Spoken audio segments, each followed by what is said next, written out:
I'm wondering is if mine is on, what it's going to sound like. It's like coming through. Oh, really? Yeah, that's what I wasn't sure how that would work.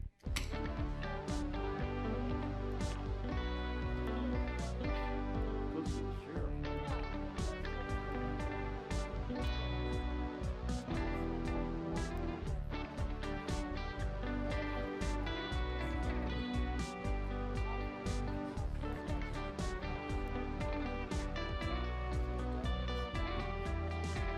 Like 30 seconds, they're not going to come running through.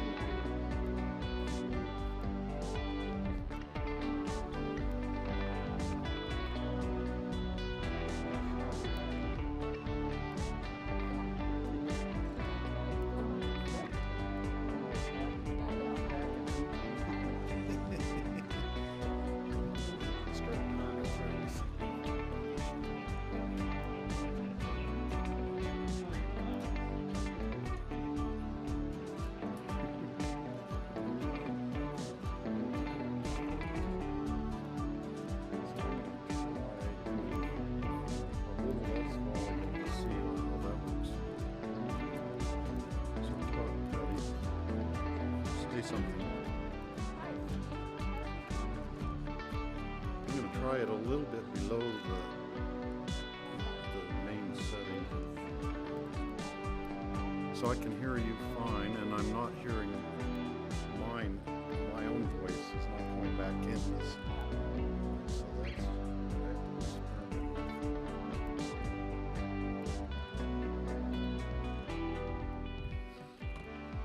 and I can always turn the keypole thing off on my phone if it's really annoying me for some reason. If I don't really want to hear what we're saying. Or if I've actually found out if someone in the audience is talking, someone over there is talking real quiet, if I just turn the volume up on here, I can hear them pretty darn well. Yeah, so this is the first day to experiment. Now my own voice was coming through pretty loud, so I turned my volume down a little bit to get it at just the right point so I can hear all the speakers.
Do a test sometime with a stopwatch and push the button and then see how long before a deputy comes in the door, or in, I don't know, they might come this way too, I suppose, or both. I'm going that way. They're not getting my way. Yeah.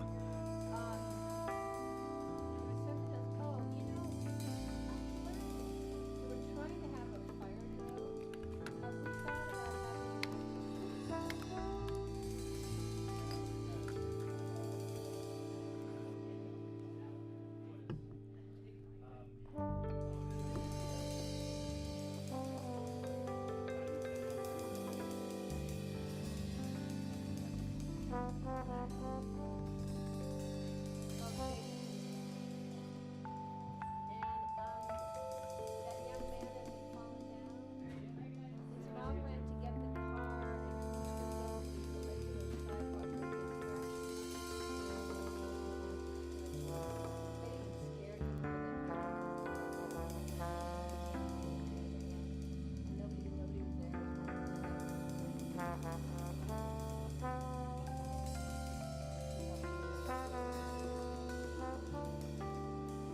When did this happen? Just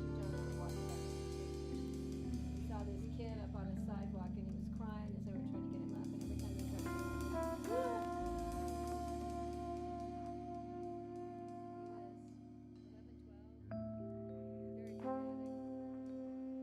Very dramatic.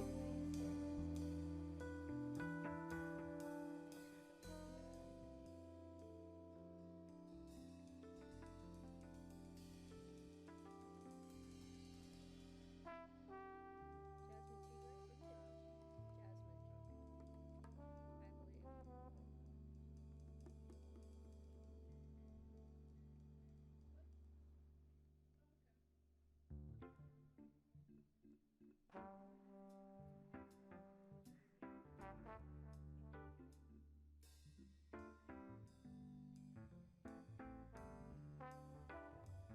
Jasmine I believe. So I had Mac and Alistair yesterday. Tracy was just getting ready to leave, and Mac wasn't feeling good. She went and got on her bed, and he was I said, okay, she's feeling good.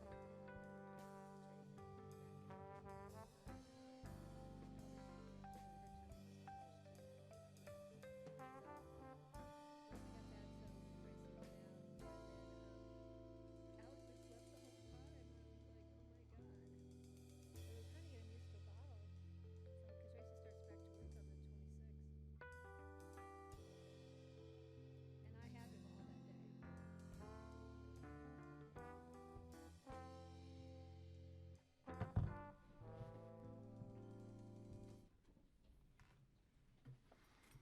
okay, welcome everybody. Today is the Board of County Commissioners work session on Tuesday, August 13th.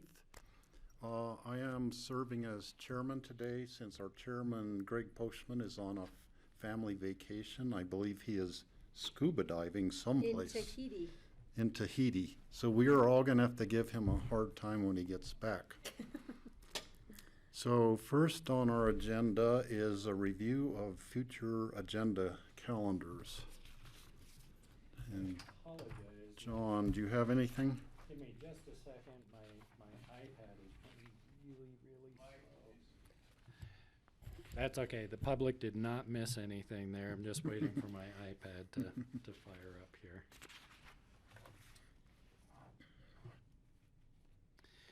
Okay. So the only thing I had actually was a note that we have scheduled the ambulance facility ribbon cutting. We've been trying to coordinate that with the hospital district board for September 19th now at 5 o'clock. Or 9th? It was the 9th. Oh, this says 9/19. The 19th would be better for me, but Hold on. So let me just go back and make sure it wasn't a typo.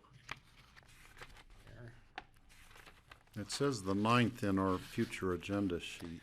I think it's probably the 9th. I think a 1 got snuck in front of the 9 on the notes there. I'm not sure. I'm working on being there. And there'll be a barbecue and such. We'll be inviting the neighborhood to, I think for the neighborhood to celebrate the end of construction, and for the ambulance district to celebrate the beginning of their occupancy there. So we'll look forward to it. I know Rich was up with FCI today doing punch list on the building, so we're just about done. All right, great news. That's all I had on future agendas. And Patty? Kelly, do you have something you want to I just want to note that for the public that the solar application will not be in front of us on August 28th, and That's we don't correct. yet have it scheduled. And then also, I just note, looking ahead, I'm curious as to when our follow-up on the energy code stuff is going to come back. I will need to talk to Cindy and Brian on that. Okay. And we also are still working on scheduling childcare and growth. Yep. Those were my notes. All right. Okay, thank you. Okay, on on our calendars, on the 21st, which is Wednesday, when you're having this special meeting for the Aspen Skiing Company, it says start time at noon, except it also lists the airport parking fees issue, and I thought we were doing that an hour before. Wasn't that what we decided on? So our start time would be, that's the 21st, would be at 11. Okay. And that's all that I have. So are we, I mean, that's what we had discussed, starting it at 11, so is that what we're gonna do, John? Yeah, I think to confirm with you guys, I think the intent, and I apologize, I wasn't here during that last work session, so my understanding is the intent was to start an hour before the intended noon start time, which would be for the ski co review. To not have to change the ski I'll company just time. confirm that with you guys, and we'll make that happen. Because the Okay. public is kind of expecting it to be at noon, so Okay. ski company one. Okay, is there anything else for future agendas? Not from me. Okay, moving on, we have a citizen board interview of Jasmine Tiger for Planning and Zoning Board. And do you want to come up to the seat here and I think the then mics are on. kind of move the microphone closer to you so it's recorded on the Grassroots TV? So Jasmine, thank you so much for applying for this board. I think the Planning and Zoning Board is one of ours that they do a lot of work, and I know that you have a lot of experience on the Aspen P&Z board. So could you tell us why are you interested in being on our Pickens County Planning and Zoning Board? What motivates you? Well, I can't be on City P&Z anymore because I promised them on my last term that I would not reapply. So I need an outlet. No, that's part of it, but I really think that the land use boards are the most interesting. All the land use applications that have come before the city over the many years that I was on, each one has a different kind of weirdness to it, and they're all super interesting. I think that they have the decisions that we make about the way we use our limited resources are really critical. And I've always found it super fascinating. But I can understand after you've been on a board for a long time, you start getting your own sort of little biases, which I can kind of understand because I've always been skeptical, which I think is good. But after a while, you tend to become cynical, which is not so good. So I think it was a good thing for me to take a break from that city thing, but I've been tempted to go back on city. And then when I saw that there was an opening for the county, I thought, oh, well, I can make a sort of lateral move and still be involved in land use beyond the roundabout, because I'm pretty much of a city girl. So I thought this would be a learning experience for me as well. Okay. And how long did you serve on the city P&Z? I don't even remember. It's lost in the dawn of time. I can tell you that when I first got on P&Z, the ski company was still giving community service passes, so that might give you some idea. Okay. Well, thank you for service on that board, and the other commissioners will all have questions for you. So, Patty? Well, first of all, I need to say, I do remember both Eastern Winds and Ute City Bank. You said for those of you who remember, but it's been a while, and I kind of wish we still had Ute City Bank and Eastern Winds. Me too. But I appreciate your taking the time to come in and interview with us, and your interest in being on this board. It's an interesting board. You know, we're in the middle of revising our energy code and issues that surround energy use and, as you said, natural resource use. And I know might beat George to the punch. How do you feel about house size? The limits on house size and the impacts of house size? I think that house size has always been an issue aesthetically, I think, and sort of in terms of community character. It's not always necessarily related to energy use because some large houses can be very energy efficient, even though they may have a lifestyle that may seem grandiose to somebody like me who lives in a tiny little apartment. I think that regulating house size is a really difficult issue. We've gone through that in the city for years. And although I personally would like to see smaller house sizes, it's really hard to justify it just for energy consumption. Okay, thank you. George? Thanks for applying. A couple of questions. When you were working on the city P&Z, what were some of the more challenging, maybe two or three of the more challenging land use issues that you had to deal with, and how did you go about in your decision making? Part of the problem that I think we have been having in the city is 50% this way, 50% that way, which is about pretty much this community, generally speaking. But there's been a lot of feeling that old buildings have to be redeveloped to the max and must be made as expensive as possible, which is understandable from a developer point of view. Whether these are necessarily in the city's best interest or even the community's best interest is another thing. And one of the things that made me really cynical is that when it comes to zoning, at least in the city, there's the idea zoning is really great as long as it applies to my neighbor and prevents him from blocking my view. But zoning should not apply to me. And every application that came through was basically an attempt to avoid one or more regulations that were established by the land use code. Some of them seemed relatively benign and might even have resulted in a better project. Many of them were not. And trying to weed that out, what is the good variation that will really encourage a better project, as opposed to what is just simply a matter of somebody who wants everything, whether it's good for the community or not. Okay. The city, as you know, is looking at developing a lot of new housing units, affordable housing units within the UGB.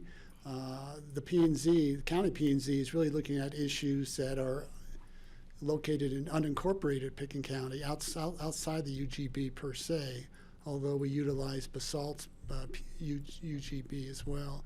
So what are your thoughts about affordable housing, and should we continue to look at them being built in the UGB areas, or could they be built anywhere? I really don't think they can be built anywhere in order to provide a real community. When people are spending so many hours a day commuting, they really can't be part of an overall community. You may not have any choice, because you'll love this one. You know Alpena House? Mm-hmm.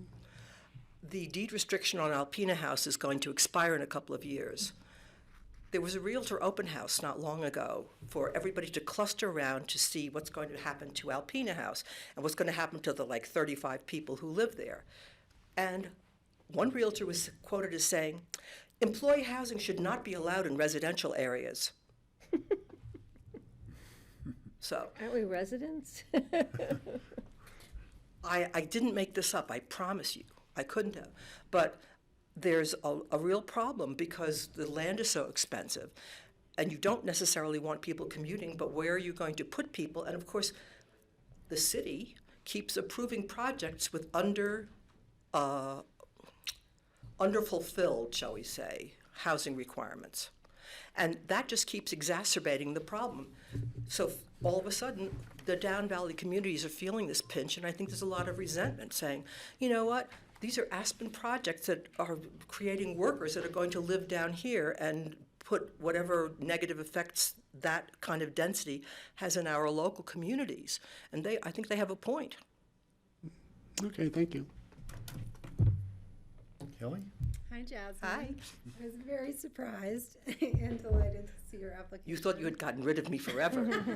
Well, I thought you maybe had been done, put your final stamp on all that. So I know you come with a lot of experience to this sphere, even if the codes are different. One of the things that when we served together on P&Z, I know generated a lot of discussion were things like parking and traffic mitigation. And so I guess I wonder what your thoughts are about that issue as related to land use decisions in the county.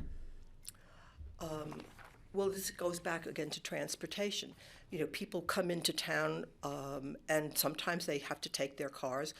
I do know a lot of people who are, although they live within the city limits, have a real hard time because of physical impediments. You know, I have a friend who lives at Centennial. If she wants to go to the hospital for therapy, in order for her to take public transit, she would have to take a bus from the Hunter Creek bus to Ruby Park, then switch to the Castle Creek bus, which goes to the hospital. She's got a bad knee and a bad back.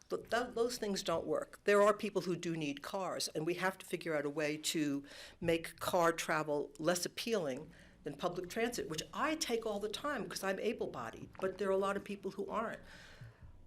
Once these cars get here, you have to have some place to put them, otherwise they're busy running over pedestrians like myself. So removing parking doesn't seem to be the answer. And I find that the idea, don't build it and they won't come, isn't working.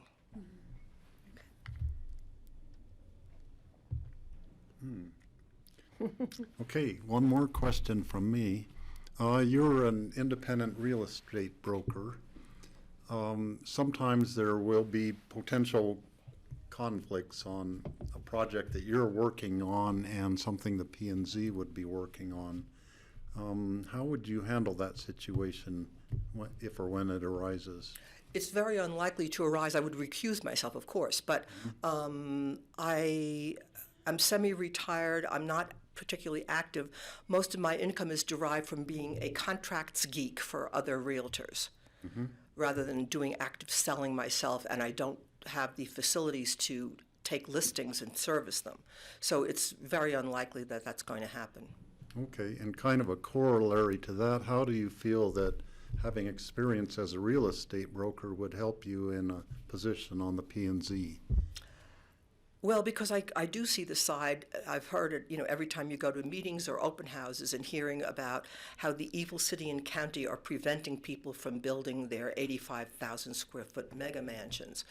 And it amazes me that a lot of the realtors who do the most complaining about the regulations are the ones who have benefited from the fact that real estate prices are going higher and higher because people want to live here because of the regulations that have made it a nice community. But there's certain things I don't understand and never will. That's one of them. Okay, well, thank you. I have That's one insightful. more. Yeah, Patty. Time, I know you have time, but this is some of the meetings, like the recent meetings with the solar issue, were extensive hours in one night. So I want to make sure that sitting in this meeting room for hours, what did they go till 8 o'clock the other night, from 5 to 8, which is unusual, I think, but it does happen, and if that's okay, sometimes the meetings just have to last. We used to try to end the meetings at 7 at City P&Z, but sometimes we had to vote for extensions. And I usually voted against them because I think that people start losing efficiency after a certain period of time. You just start getting brain dead. But I was always outvoted, and I usually stayed, grumblingly. Because that may be the case here coming up in the next, I don't know, between the energy code issues and, that's back to us though, is that drive the P&Z, so No. it goes back to them. So there's some things coming up that could take some time. I promise I will stay after school if I have to. We will send you to detention. So, Jasmine, there are Questions? 2 vacancies on the Planning and Zoning Board, and there are 2 people who we have interviewed for the position at this point. And I don't know if there's anybody else who has applied at this point, but we will make a decision, I think. We have a few more questions, Steve, still, Okay. George has questions. so. As do I. Yeah. I just wanted to circle around. So in our most recent community survey, the community overwhelmingly supported retaining the rural character of Pickens County as a high priority. And I guess I wonder, what is your opinion of if the county is doing a good job or bad job at that right now? From all I can see, the county is doing a good job. And I don't have as much experience in beyond the roundabout, as I probably should. And you know, facts don't really affect my opinion. No.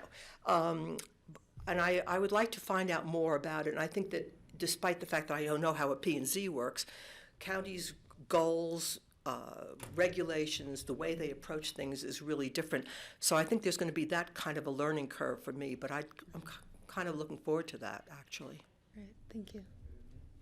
One of the unique things as a home rule county charter is that we have caucuses, neighborhood caucuses, who develop their own master plans that become a guiding document for any land use issues in those caucus areas. How familiar are you with the caucus structure? Not really. I mean, I heard about it. I don't really know how much authority they have or how much weight their opinions are given. Because, you know, I've kind of assumed that they're more like an advisory group rather than having some kind of legal weight, but I don't know. Yeah, some do have legal weight in terms of some of the recommendations have been codified into code. So there are several caucuses, for example, that have limited house sizes within the caucus areas. So, and they each all have their own master plan. So that would probably be something you'd have to probably want to get involved in understanding and looking at all the different master plans, because they become a really source of recommendation to the P&Z as well as to the BOCC. But do any of them really have? Well, They're a recommending body. body. Yeah. Yeah, but each caucus has their own distinct master plan.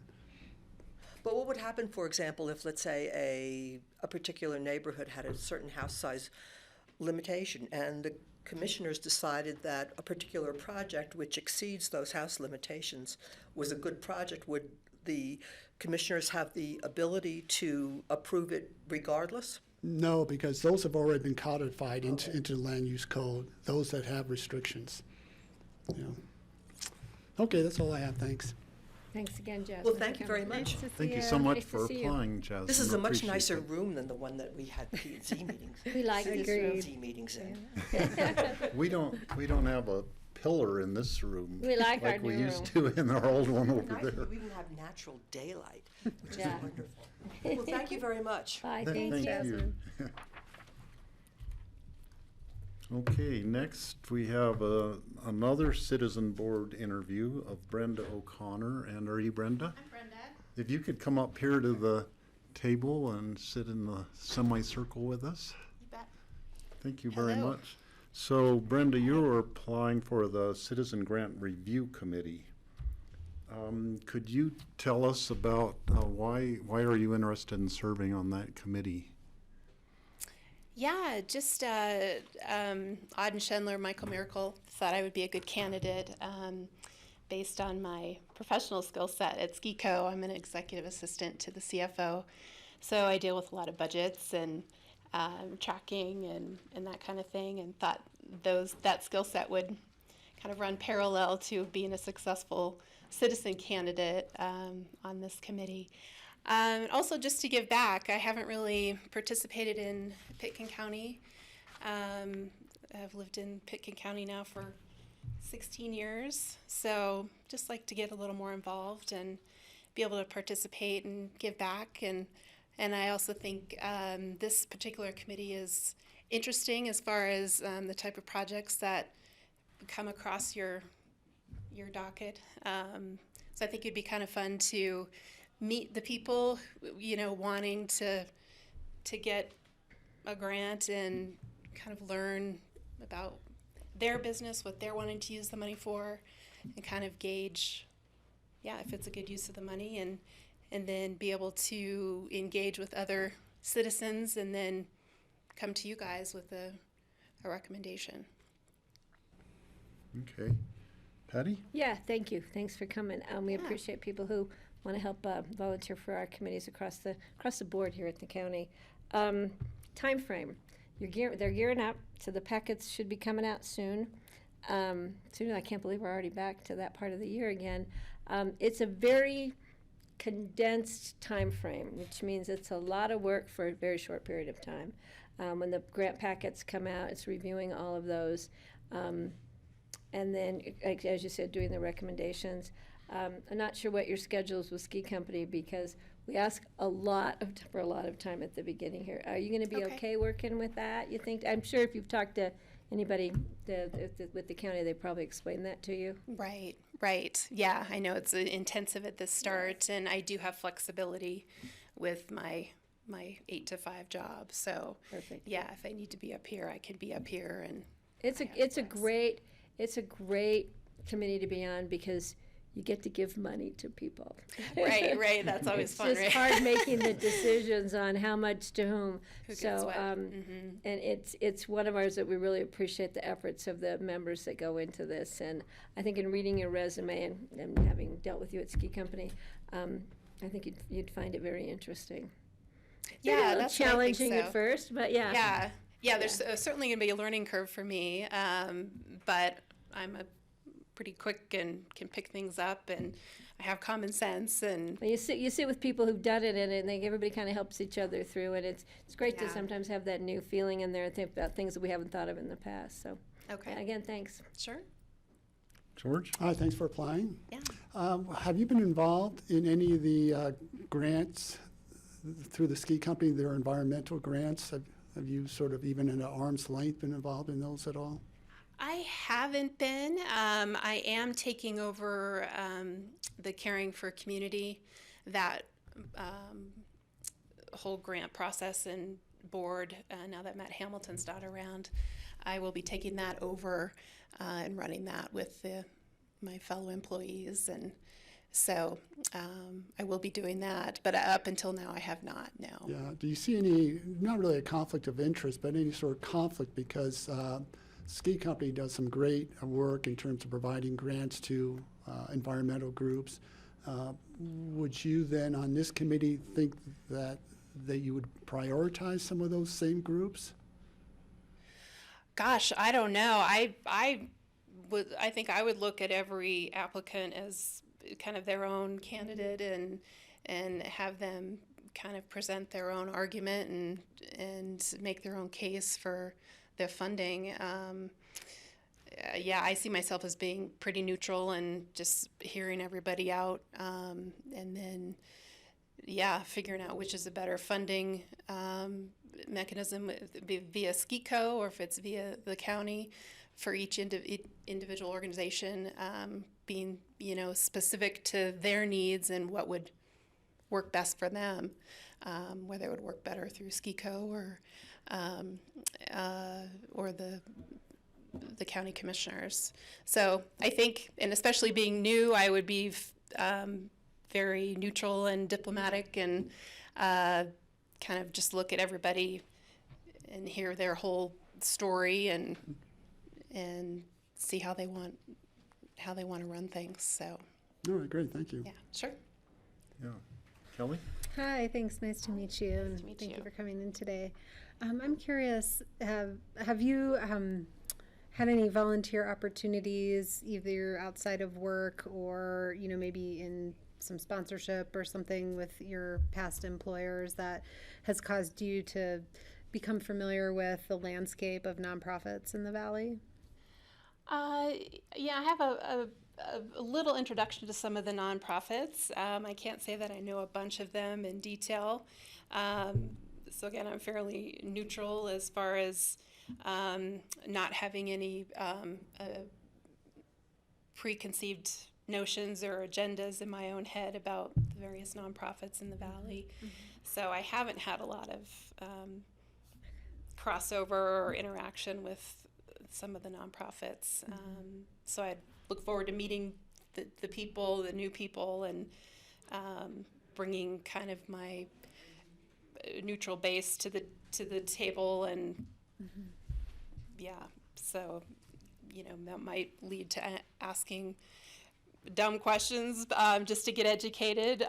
But yeah, I think it's a benefit in that, again, I don't have any biases, or I haven't, worked with somebody solely. Oh, yeah, that's what you mean. Sure. How many do we have? I forget. It's 150. How many nonprofits? Valley-wide, I can't remember how many come through the grant process. It's a There's a lot. lot. That's It's a lot. amazing. And we try and diversify the grant opportunities because, so we're not funding the same people to do the same thing. So it gets really interesting. You end up knowing a lot about the community as a whole at the end of the day. It's No, great. that would be great. Yeah. Yeah, I would welcome that, and Yeah. welcome the learning curve. Okay, thank you. Sure. So I'd like to dig a little deeper into the issue that George brought up. A lot of different organizations who receive money from our Healthy Community Fund also receive grant money from other sources. They rely on donations and grants for a large part or maybe all of their operating income. So I think a good way to approach it would be if you could almost be like a judge and be like very neutral and just treat the ski company grant thing as another group that is providing grants for organizations and look at them like from a distance, like this is just another organization that potentially could give grant to them, realizing that a lot of groups need money from different sources to be able to survive. And that would be a good way to approach that issue. And then when you're doing your ski company hat and looking at them, you could look at them from the ski company viewpoint and follow that same process. So I think that would be a good way to approach dealing with that issue. No, that's great advice, and that's how I would kind of envision myself approaching it. And just like it's almost like a job, and each group is different, and just being sensitive to everyone's needs and really trying to then figure out a way to standardize kind of criteria and how we're rewarding the money, and it may already exist, but certainly, being neutral and having kind of a standard operating procedure on how grants are awarded and how information is communicated, and that includes all the way from the beginning and putting the word out there and how much money is out there to all the way through the process, and then telling people yay or nay or how much. But certainly, I like that approach, and I can see myself. Thinking to my experience, there were times when, as a substitute teacher, I was teaching my own kid in the classroom I was in, and that's the approach I took. That they are just one more student of a bunch of students, and I didn't give any. I treated them just as if they were one of all of the rest of the students, with no favoritism or no special treatment in any fashion. So I think that's kind of a similar experience that I had there. Yeah, no, that's great advice, and I would certainly operate. So any more questions from the board? I don't think we've had anybody else apply, or I don't know what the time frame is, but we'll find out and let you know. 'Cause Okay. I know the packets are due to come out soon, and Soon. want to make sure we have somebody literally on board to get ready to read. Yeah.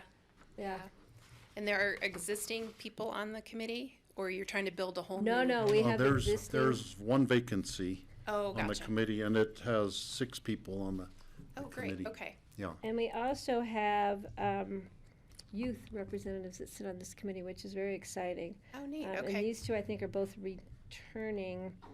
So we try and get them as maybe sophomores and juniors so we can keep them for a while. Yeah. But they're really fun to have on the board. And Bet. they go through this like you would not believe. So be prepared. All right. No, that's great. That's great. So we'll let you know as soon as we Okay. know more. Sure. Great. Thanks. Thanks a again. lot. Thank Okay. Thanks you. so much for Appreciate it. applying. All right. Appreciate You it. bet. Okay, we are ahead of schedule, but I think we should, is everybody here from your team, Karen, who's going to be here? So I think we should just go ahead and proceed with the Picken County Tobacco Unit price increase in parentheses, tax.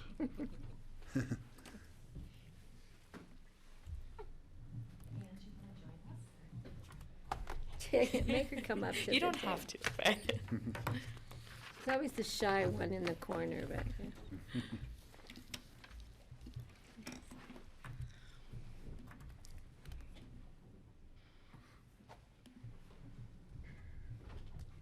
So Karen, if you could introduce yourself for the viewing Sure. public. Sorry, Steve. I'm just going to pull up one thing here. Great.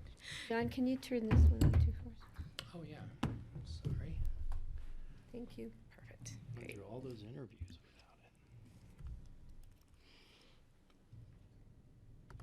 it.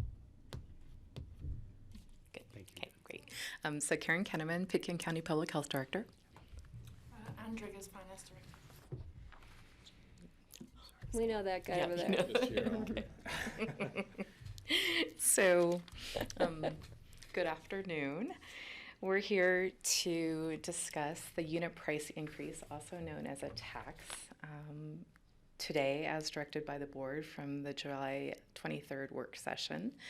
And it was recommended by John Peacock that we come back for one more work session before we brought it to first read to you tomorrow. So this is our opportunity to refine and revamp the ballot language before we bring it to you tomorrow for first read. I won't go through a lot of the detail. I think we've discussed a lot about why this tobacco tax is so important to really reduce use. The purpose of the tax is to decrease initiation, to reduce use when someone is actually already using a nicotine or tobacco product, and potentially help people to quit.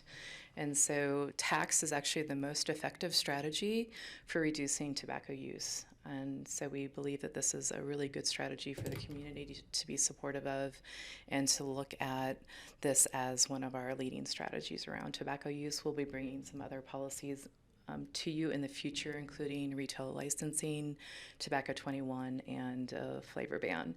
But right now we're here to talk about the ballot language and to get your feedback on that. So we heard what you said at the last work session, and the Attorney's Office, John Ely, crafted some ballot language for you to review, and then I'll have Ann talk a little bit about how we landed on some of the dollar amounts that you see in the ballot.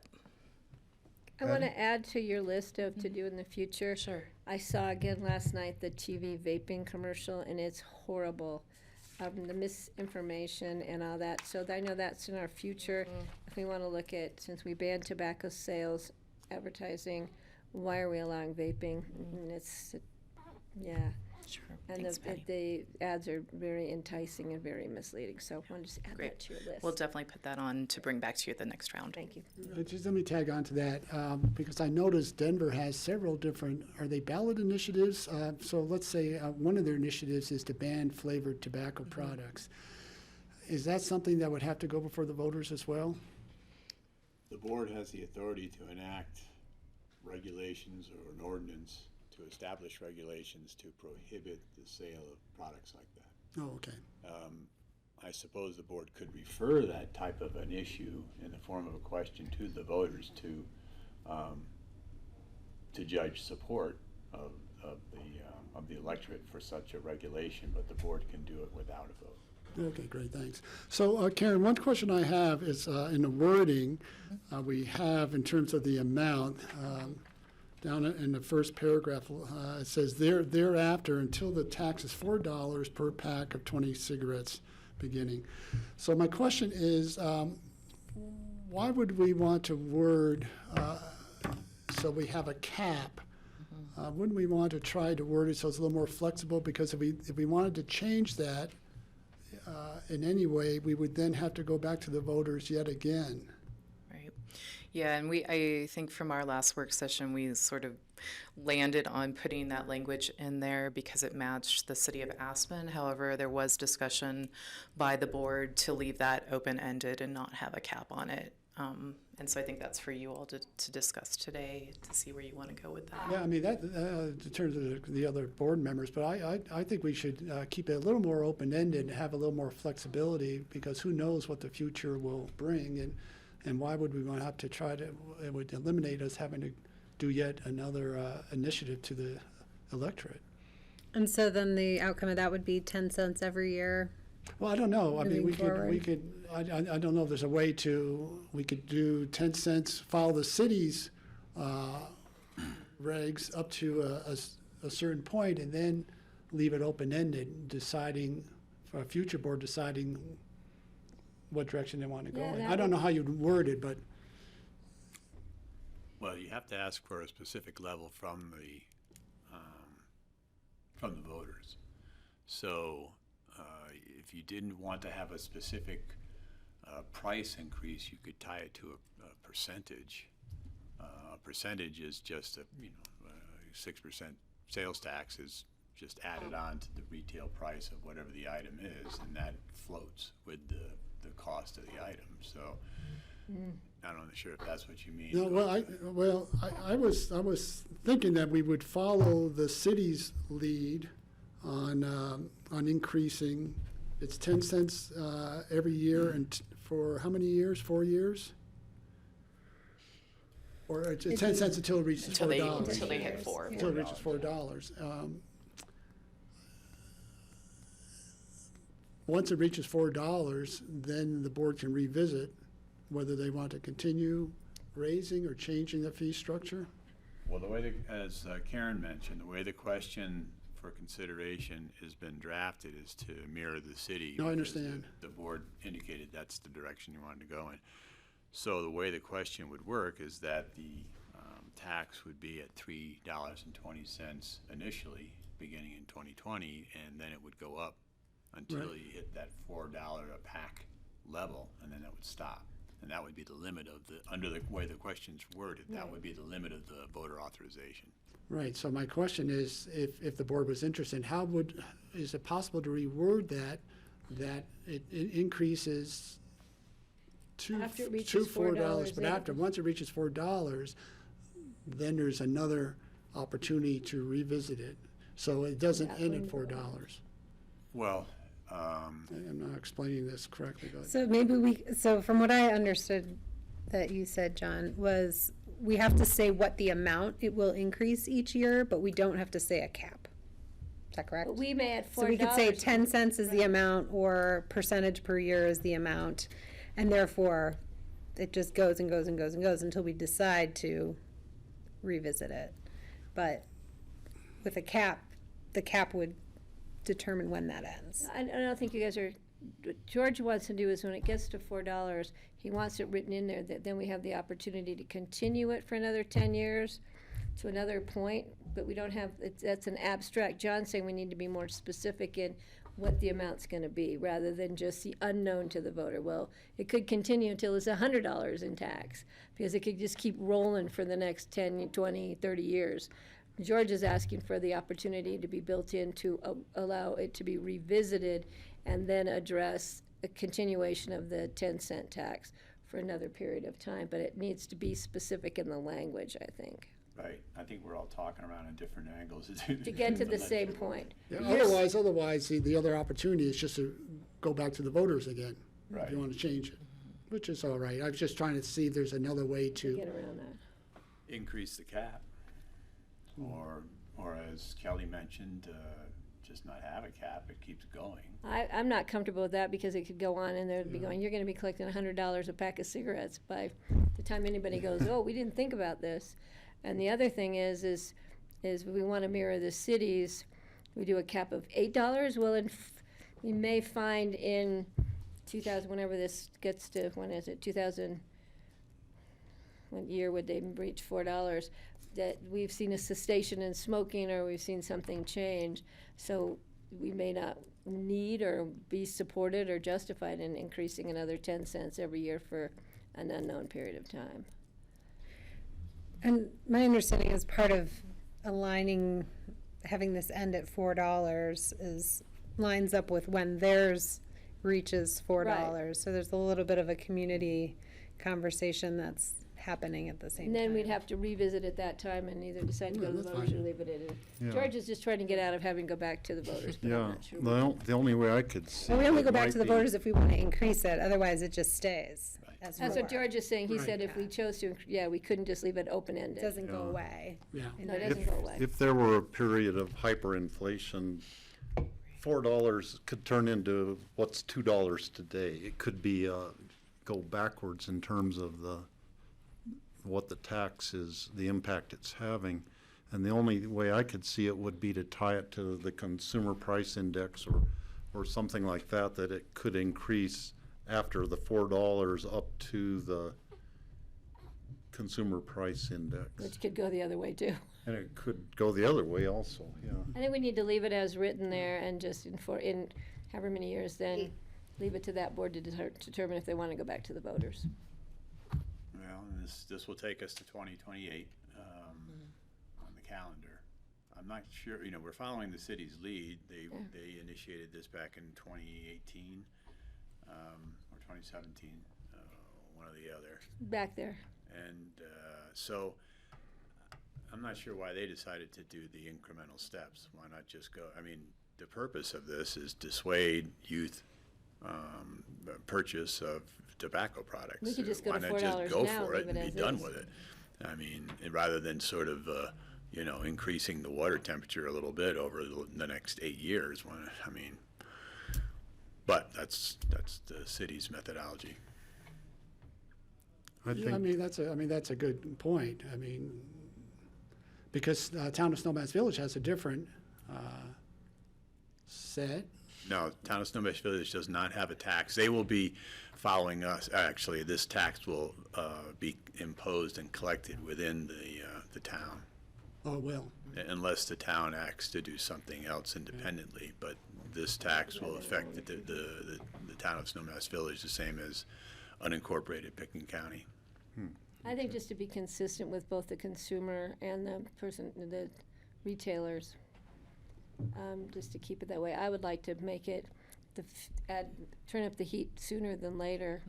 But I understand that, you're right, I don't know why the city wanted to drag it out for 8 years, rather than just say it's $4. Well, the city drags everything out. You said that, not me. And it's an interesting profile too. I mean, when you think about it, and then 40% for any other Jumping on that one. tobacco, nicotine products. Why not 40% across the board? Why, cigarettes included? I wasn't quite sure the logic of the pricing of the tax, but I think for the cigarette packs, the cigarettes themselves, they have to put a dollar amount to, and then the rest they put the percentage to. And I don't know the whole background behind that, but I know that to be statutorily the case. And the pack includes, so if you buy a carton, how many are in a carton? I don't know. 20. it's me. So you pay that tax on every pack in the carton.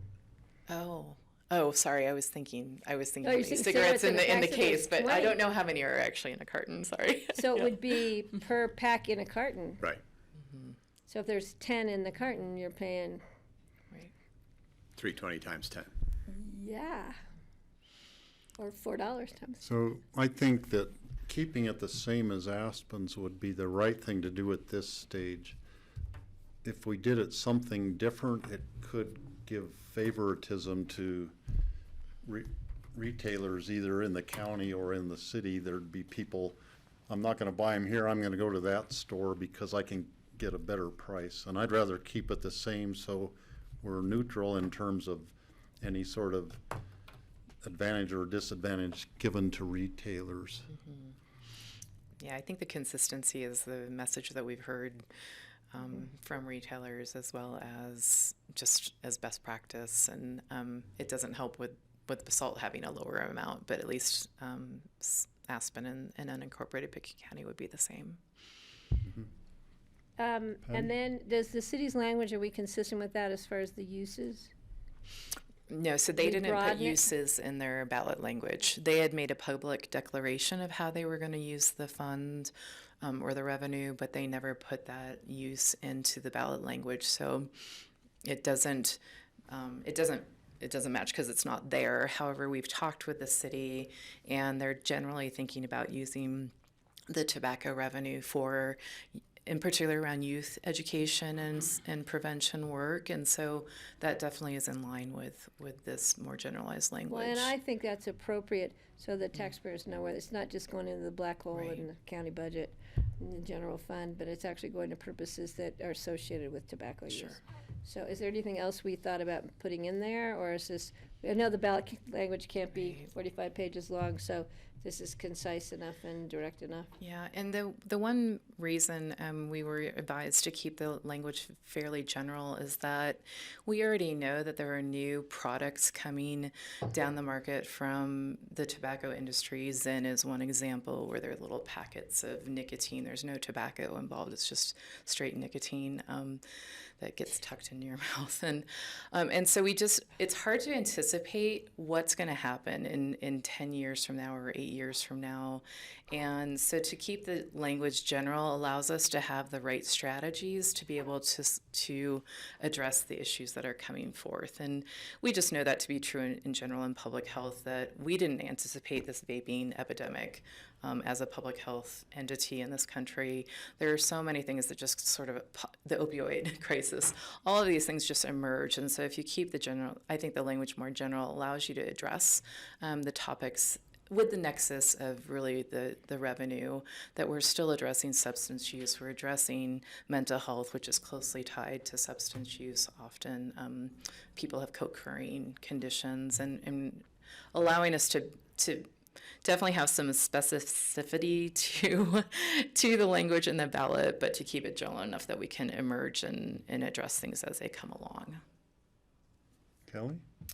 With regard to the use language, I have a little bit of discomfort referring to the CDC as the recommending public health program entity. I'd like to assume that that's where the best practices flow from, but I think there's also a real political element to that I'm sort of uncomfortable with in our current political environment, that say the CDC becomes a real favor of the tobacco industry, a real friend of the tobacco industry, and now we're kind of hitched to what those programs are. So I don't know if there's different language or just the exclusion of that altogether to still get us to the types of programs that we'd like to Just say put the money recommended towards. public health programs? And I completely hear that, Kelly, and I think going on what Patty's saying, the intent of that is to really, we use in public health language, we use words like evidence-based or scientifically based, and didn't know how that language would resonate with the voter, but that's truly what we're talking about. We want peer-reviewed scientific programs that have been proven to be effective. Get something like medically accurate, or I don't know, maybe replace that. Yeah, I think I agree, because you got the National Institute of Health, and you've got all these other, entities. American Cancer Society. Yeah, Heart Society, pediatrics. So maybe just between now and tomorrow at this time, I think you could just do recommended public health programs. Okay. Make it more simplified. I'm looking at the county attorney. Do we need That's to? fine. So then the process, this will have a dedicated fund that these dollars will go into, Ann? It'll go into the public health fund. Into the public health And fund? then we'll track it with our new system with a code to make sure that it's, we have a restricted fund balance that is just specifically for this purpose. And the public health fund, is that overseen by the Board of Health?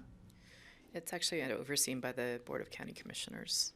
Okay, With recommendation The from Board both. of Health will recommend a budget through staff, but the appropriation occurs through the Board of County Commissioners. okay, so the Board of Health would be making recommendations how to utilize the dollars in terms of which programs. Okay, great. Now, the biggest question, 700,000? Yeah, Ann, could you explain the 700,000?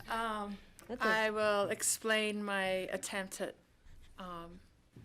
coming up with a number. So the only numbers we have on cigarette use are based upon a tax that we receive from the state of Colorado. And in 2018, we received $13,472 in cigarette tax from the state. And that was based upon 59,400 packs of cigarettes being sold in Pitkin County in 2018.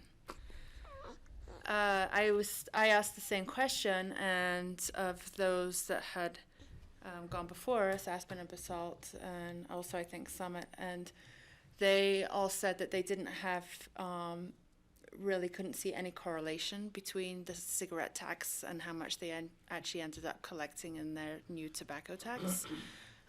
The whole other piece of it, the tobacco products that are currently unknown. So I did actually look and compare, see what those places had collected and what their cigarette tax was previously.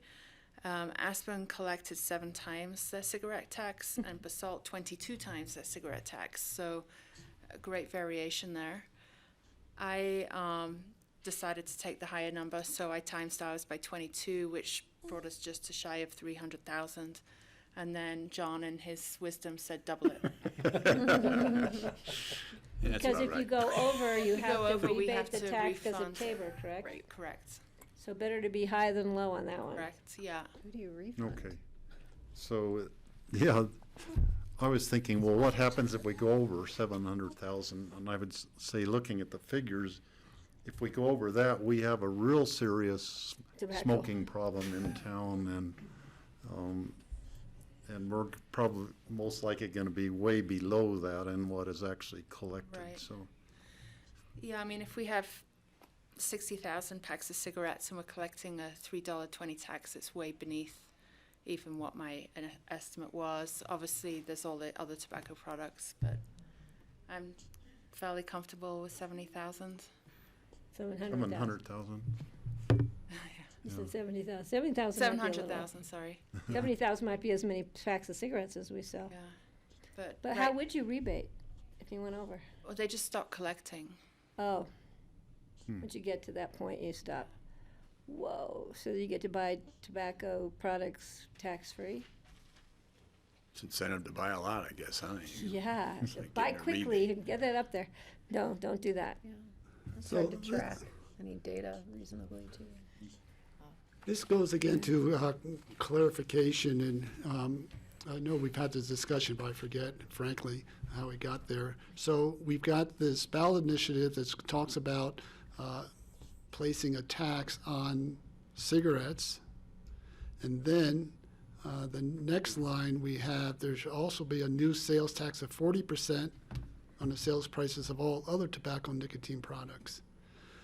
So I'm trying to see the correlation between starting a cigarette tax per pack at $3.20 versus 40% of the increase of all other products. Good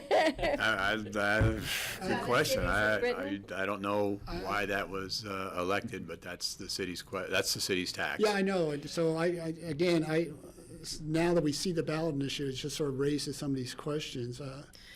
There's a reason behind that, George, and I'm hesitant to try to explain it right now, but why don't I come back with that answer tomorrow? And do we have an idea of what that means in terms of actual sales tax dollars, that 40%? I don't know how you equate that to, let's say, a can of chew or...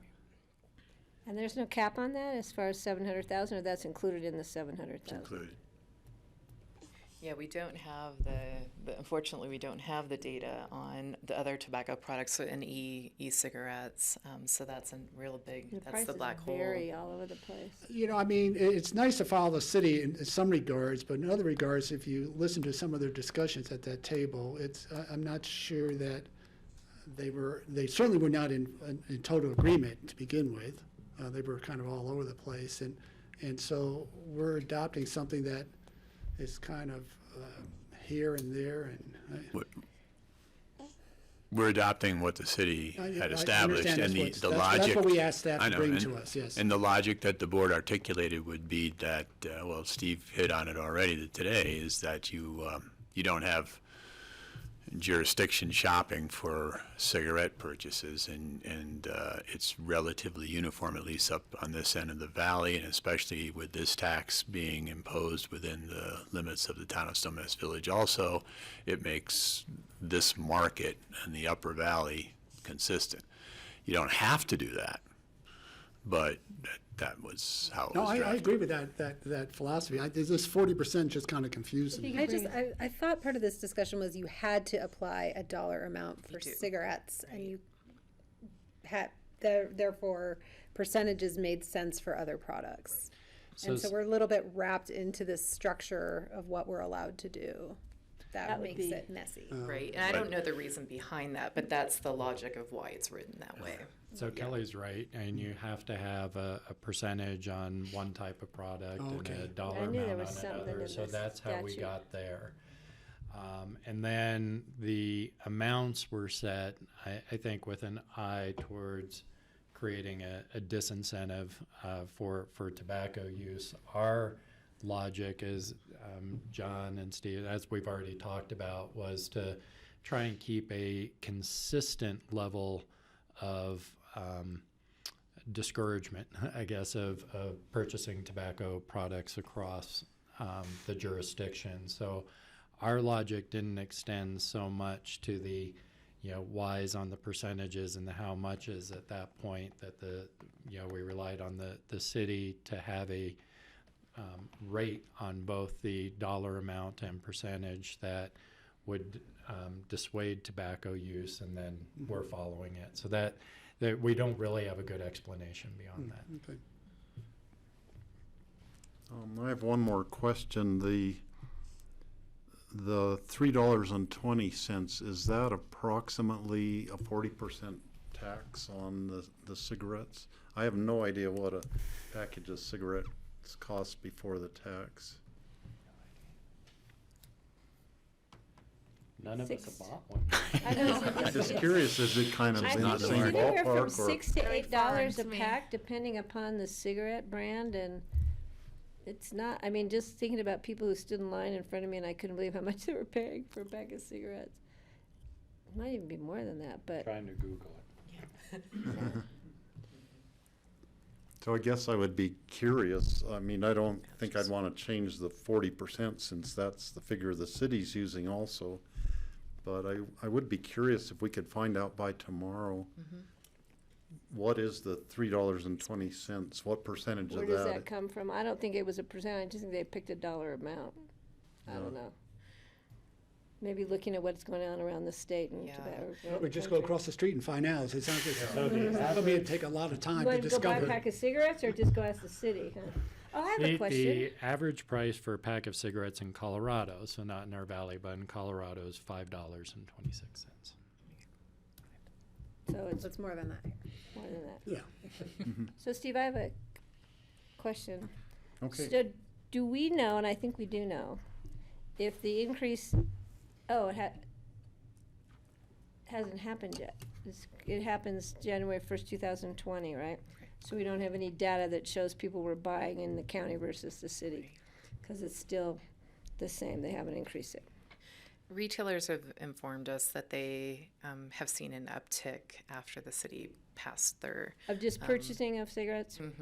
But the city Retailers also, outside of the city have said that they've seen an uptick. the city in- also didn't tag products sitting on the shelves as of January Right, 1st. We are exactly. doing that, which I think is critical. We did Anything hear that's- from, I forget our speaker's name at the last session, that there was about 4 to 6 weeks where people will travel to purchase Right. outside of their jurisdiction. And So if then if the cities went up and we didn't, they'd be going down to the airport business center. The other thing too is, the members of the board still being contacted by, have you guys had any more phone calls from, it was a consumer group, neighborhood retailers or something, national group that was calling us, asking them as to why we were doing this? No, I You haven't. didn't get the calls? Nope. I'm sending them to you next time, George. I Was finally it, told them not to call me anymore. was it a phone call? Yeah. And so And they'd call me back, very personal. They were very nice, but if they don't leave a message on my machine at home, then. no, I mean, they got me on my cell phone. Yeah. I have another couple language things I just want to review a little bit. Down in the use section at the bottom, it makes sense to me. It's fine to include mental health promotion. I would suggest moving that to the end of the list and having it read recommended public health programs including tobacco and other substance use prevention, education, and cessation, and mental health promotion. Just so there's the real direct tie that we're putting the money Yeah, it's a towards good idea. the cessation and education programs first. Good And then, catch. just wearing my election manager hat a little bit, I have a title that I would propose, because I expect the department will come and ask you for one. And I can email this to you, but I would propose that it read ballot issue 1, whatever number, I guess A, if this is the only one we refer to the ballot. Colon, dedicated sales tax on all cigarettes, tobacco, and nicotine products. I don't know if that passes muster with you, John. Smoke or That's- forever hold your peace. Smoke now or forever hold your peace. Certainly descriptive enough, I would think. Do we know, are there any other ballot initiatives that we know that may be on in November? I'm going to be getting together with municipalities and at least the school district to see what other potential questions they may have on, but I don't have that list right now. Yeah, okay, thanks. I have one other question on the language that refers to Article 10, Section 20 of the Colorado Constitution, which I presume that's the Tabor That's correct. Amendment, but should that be referenced in here saying, calling it the Tabor Amendment? Or would we leave it simple like this, and then in the educational material about it, could reference what that Article 10 is? I would leave it just as this is stated. It's, since Tabor passed in, what was it, 92, this has developed into almost a standard tag-on language for jurisdictions that want to put the reference to Tabor in there. There's no other explanation typically offered, and this is clear enough under the law as to what its intent and what its effect will be. Okay.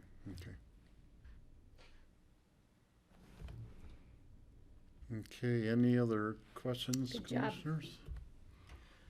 I would just add that yesterday the Financial Advisory Board met and reviewed the ballot language and listened to presentation from Karen, and they fully supported the tax. So Great. Okay. Thank you guys for doing this and doing it Yeah. so quickly. Yes, All right, we'll see you tomorrow. We Thank you so appreciate it. much. Yeah, we'll see you tomorrow on this issue, and, let's see, Karen, we have a few minutes of open discussion, and then we'll be getting to the Public Health Department update, so we'll see you in a few minutes. Okay, board open discussion, John? I just had one item for you, and Kara might be coming down for this, but we wanted to let the board know that it is looking most likely that our Rudai tower construction that is scheduled for this year will need to be delayed. Because of Forest Service permitting? Yeah, we have not received our Forest Service permit yet. There's another 30-day process for tribal review. And so- Tribal? yeah, for if there are any areas or any areas of historical significance for the tribal community, in particular, I believe, in the area. And so that review will be taking place where it's going to be really weather dependent as to whether we have an opportunity to get the foundation in. But the farther this review process goes, the less likely it looks that we will have Rudai done this year, which would mean construction. We have nesting raptors, which would probably prevent construction in the spring, so we'd be into next summer.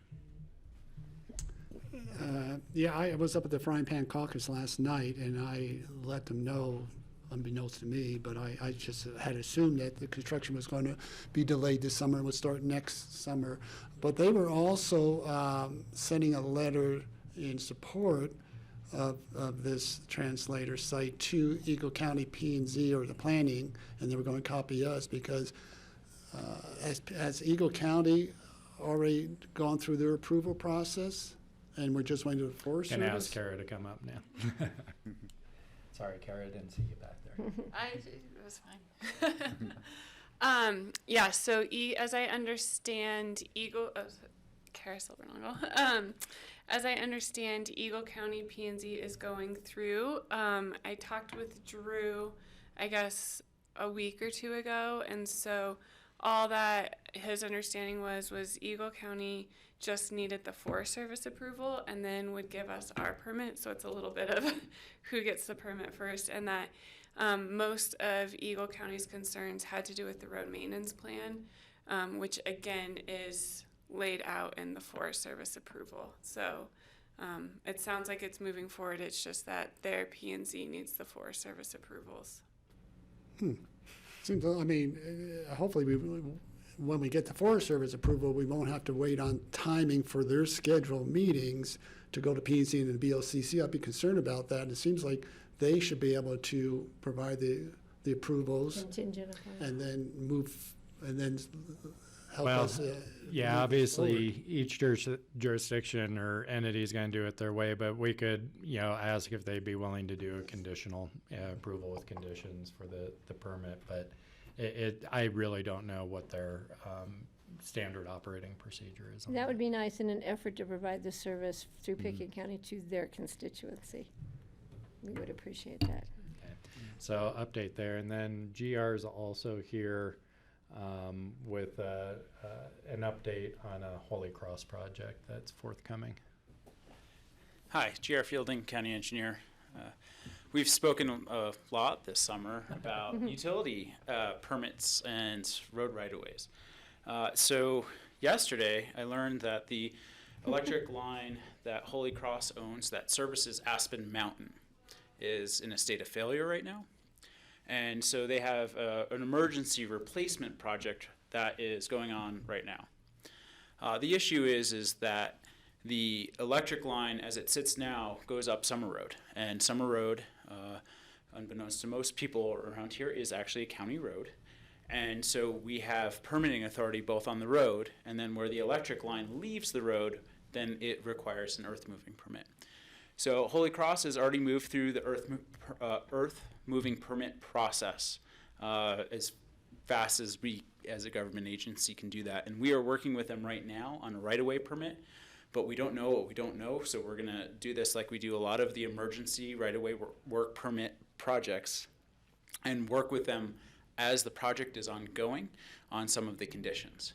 The reason why I wanted to update the board today is because we have to close the road. They need to dig with excavator that has about 11-foot wide tracks. Most of the road's only about 12 to 20 feet wide. So right in there, we have an issue. There's also other utilities in that road. There's telecommunications, there's sanitary sewer, and then they also have some of their snowmaking and drainage. So there's as much going on Summer Road in some sections as some of the city streets. The other difficult parts that they'll be working on, you'll be able to see out the window here because the electric line goes up and down the upper portion of Spring Pitch right underneath Ruthie's restaurant. And so when they have operations there, we still have to have the road closed, even though they're on the ski run and not on the road, because they have to park a very large piece of equipment, in this case a D8. It's a big bulldozer. Fun. With a winch, and the excavator has to be attached to the winch because it's such a steep slope that there's no chance that they'd be able to excavate. We also have some public safety concerns, and so we're going to be working with the trail owner, which I believe parts of that is the city of Aspen manages, and with a lot of the usual users through there that hike up and down the road, because when they're either winching or when they have the excavator in the road, there's just not a lot of real estate to to negotiate around. And because the trail intersects with the road in several places, it's going to be a little bit of a dynamic situation. The other issue that we've foreseen so far is that when they're on the ski run, they're going to have some rockfall potential as they're excavating. And so they're going to be using ski companies' rock and fall netting that they have on site to help mitigate that. So I just want to give the board an update on that because there's not a lot of options. They have to replace the line before ski season or else they run the risk of not being able to get enough electric current to have full operations on the mountain. So that's all what I learned yesterday afternoon. I can take a lot of questions, but I guess one of the other things that we've discussed with them is that they'll have some, Holy Cross will be putting out newspaper ads and radio ads to let the public know. They'll be directing traffic to both Midnight Mine and Little Annie if people need to get up to the top of the mountain. And then obviously the gondola will still be open for the public to get up top as well.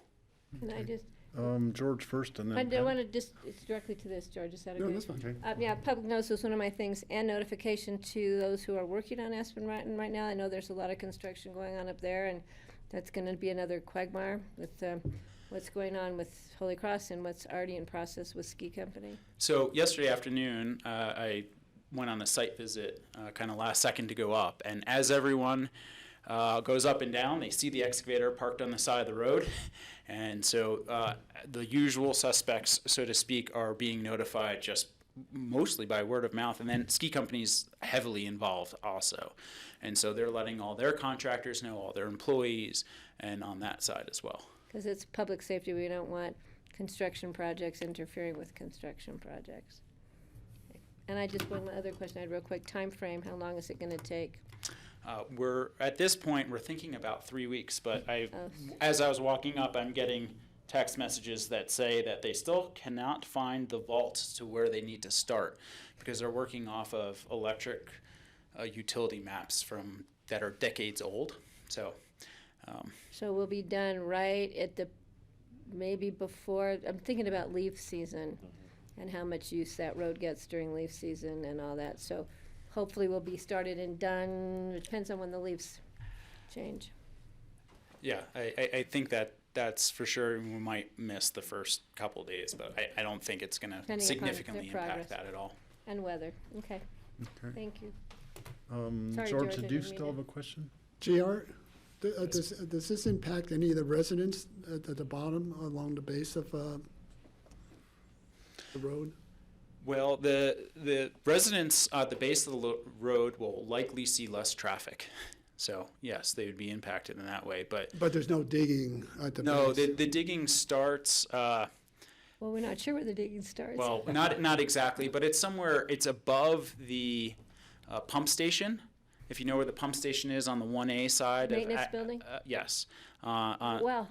Yeah, so it's just above that. It starts, I know it as where Trainers comes out onto Summer Road. Mm-hmm. Okay. So they'll be going up Spring Street, or up South Aspen Street, and accessing it that way, up through. Yeah, and my understanding is a lot of the equipment has already been delivered, so it really. Sitting there at 1A. Yeah. Okay. Just to confirm, Kelly? this is a continuous closure, not an intermittent. Sorry, that's a great question, and I skipped that. So they will be able to open every evening and then close it down in the morning. So if late travel will still be open to the public. By car? By car, yes. Okay, thank you. Okay. All right. Any other utilities that we know about? Well, I got a question on that. So when we know the Castle Creek Bridge project, the Castle Creek Trail project started today. Yes. I had a question the other day about the fiber optic cable project. Is that, I haven't been up Castle Creek this summer. They're working on it. They got started again a few weeks ago, and they have started on Midnight Mine Road, and so they're starting to branch out off of the main line. Part of our conditions were that they could only have 2 work zones, and so right now they've had Midnight Mine going, and then they were going to start Conundrum was the last that I've heard. it's very difficult to get the line in on some of those side roads because there's not a lot of fill on top of bedrock in some areas or very large boulders. So they've been pretty frustrated in trying to get that in. So it's been pretty slow production-wise. So do you have any idea in terms of the when that project will be completed? Last year. I wouldn't, depending on where we've been in discussions with them of whether or not they're going to go above the second bridge, which is at milepost 9. They haven't decided on that yet. If they decide to go above there, I don't think that they have much of a chance to get done this year. But with our bridge replacement project that will start next spring there, we have already planned on extra conduits and poles and everything for them. So getting beyond that next year shouldn't be too much of a problem. But I think this is going to extend at least through this construction season and more than likely bleed into next year. Yeah. All right. Thanks. Sorry, one last question. Is this work 7 days a week until the Holy Cross is finished? I don't know that. I'd assume that's actually 5 days a week or maybe 6 at this time. Sundays, they would require a noise ordinance variance, which is handled by our environmental health department. They've been very, when there is usually a show of it benefits the public to work on a Sunday, we usually work through that issue, but I don't know, a lot of times the contractor doesn't bid a job like that for a lot of overtime because a project like this is already extremely expensive. Sure. Environmental health has not been contacted. Okay. I wouldn't Environmental health anticipate, is they not being haven't, contacted. yeah, they haven't even found all the utilities in the locate portion of the project yet, so. Ski company's been working on finding them all summer, so maybe they can get together. They were all up there last night and this morning all together, all pretty frustrated. One of the things with utility locates, here's a little, when you have an area like Aspen Mountain where there's a lot of mineral in the rock, there's a lot of metal in there, they locate a lot of the utilities using metal detectors or some variation of a metal detector technology. And when you have that much metal in the surface, it's very, very difficult. You can't dig anywhere. And the other thing that's been interesting that I've been learning, I haven't had a project on Aspen Mountain, I haven't dug up there, and neither has any of my staff. And so this has been a little bit of a learning process right away for us. And unfortunately, a lot of the people who did most of the digging on Aspen Mountain are no longer with us to ask them any questions. So I'll tell you what else they're finding up there. They're finding a lot of lines that they think they cut a line, so they have to stop their project that turn out to be lines that were 50 years old. And they're dead lines, but they're still, you hit one, you still got to verify. So it makes for slow going up there. yes. But thanks for bringing it to us. All right, thank you. And GR, I have one open discussion item that might affect you. You might not leave the room until I bring this up. Okay. So maybe I'll do that right now. One constituent, Shan Stewart, has had difficulty crossing the Highway 82 at Buttermilk Crosswalk. He can't walk very fast because of disability, and there have been a couple times he's almost been hit by cars turning off of Owl Creek Road towards Aspen. And in one instance, there were 6 cars that were all going through, and he was out there halfway across Highway 82. Then the light changed to green for the highway traffic, and he was still out there in the highway, and they all had to wait till he got clear across the road. I went out and watched the intersection for quite a while the other day and walked back and forth just to kind of see what the situation looked like. And there was only the one sign I could see. It said yield to pedestrians in crosswalk, was way up high on the light pole on the other side of the highway, maybe not very visible for the people turning off of Owl Creek Road. But I think we probably need to look at that intersection and how the signs, make sure that the signage is correct just to make sure that the motorists coming off of Owl Creek Road know that there are pedestrians. It is a pedestrian crossing when they have have that walk, and I don't know, I guess we need to coordinate with CDOT on the whole thing, of course. Well, we've talked about this many times because I had my own personal issue there, about the people looking at the down valley traffic, making their right turn and not looking up.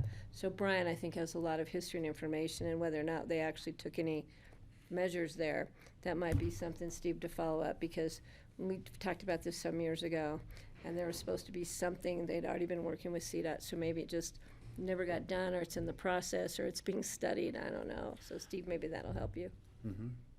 Okay, well, we can forward the concern on. We absolutely do have to work with CDOT on that. There are usually several things that we can do, including signage. In that location, I don't know if additional signage is going to help because of a bit of what Patty was describing. You're usually looking down valley to pull out onto 82, and once the person in front of you goes, they usually just daisy chain out. But there's also some considerations that CDOT can take with the timing of things, and that at the intersection, especially if and when you know that you have disabled individuals using an intersection, there might be additional time that they can put on the protected phase for pedestrians. The other thing that we can do is forward the concern on to the sheriff's office, and sometimes if you post a deputy at an intersection on occasion, it makes people more cognizant of how they're supposed to act at a red light and stop, look both ways before they pull out. So. And Shan has, on a couple of instances, actually recorded the license plate number, given it to the sheriff's office, and they contacted the people.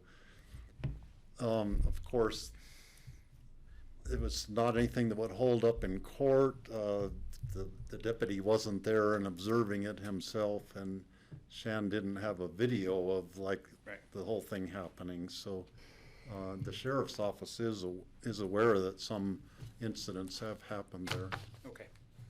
Yeah. Thanks. Well, I think it's good, Steve, and keep that thought, because of course we have been supportive of a underpass there. Yeah, absolutely. And when we talk about the ELTC and a new decision-making and governance process, it's unfortunate that one entity can kill a project.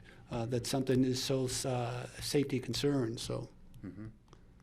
Yeah, and hopefully nobody gets killed at that intersection Constituents are before driving the car. something is actually done. Right. So, all right. Well, Thanks, thanks, Steve. GR. I have one thing, real Yeah, quick. Patty? Yeah, I have one thing, just so the board knows. After our discussion on using funds from the enforcement of the off-highway vehicles, the money, remember the Forest Service had wanted us to help fund a LEO, law enforcement officer, up at the campgrounds for people who were misusing the campgrounds. I received a call from the chief of the LEOs, who had been on paternity leave, who just came back, who was kind of out of the loop and then thrown into the loop. He was very gracious, very polite, very receptive to communication, was kind of unaware that Pickens County this isn't the first time Pickens County's helped to fund somebody from the Forest Service to help us with enforcement issues. He's like, well, we don't usually do that. I said, well, we've been doing it here a while, and I know that Summit County's been doing it in bigger proportions than we are. So I kind of explained this situation to him, and apparently the reason they pulled it was just a lack of communication, and the reason they weren't clear with the press was because they don't generally talk about their operations because they did their law enforcement. So, so anyway, I just wanted the board to know. I don't know if anybody else received the call. I think it was because of the article in the paper, but he was very gracious and very apologetic and sorry for the miscommunication. So, because it was kind of caught us all off guard. They pulled the plan after, then they said they hadn't heard from us, and we were like, we sent an email right away. So it was just, and I didn't get mad at him for having a baby and being on paternity leave. I said, congratulations, and this is what happened while you were gone. So I wanted the board to know that.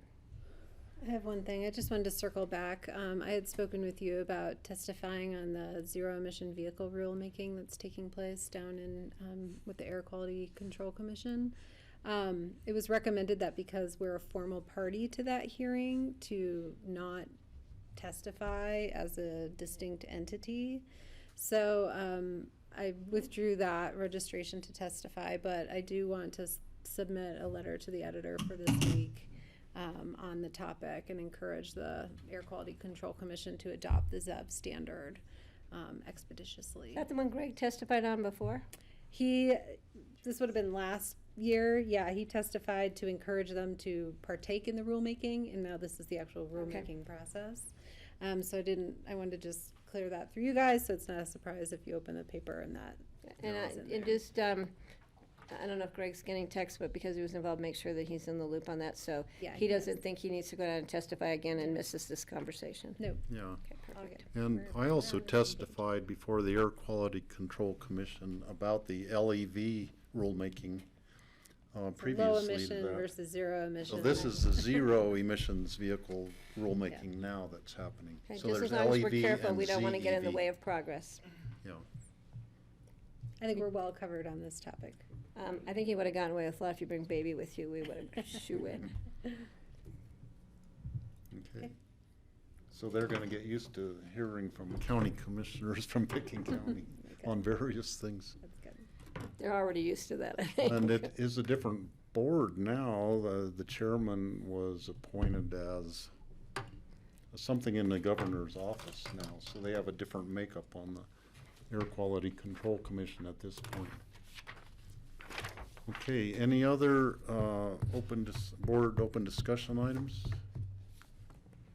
Can we take Okay. a short break before the next item? Yeah, can we just take a few, Steve? Yeah, let's take a 5-minute break. And Karen, you can come up and get ready.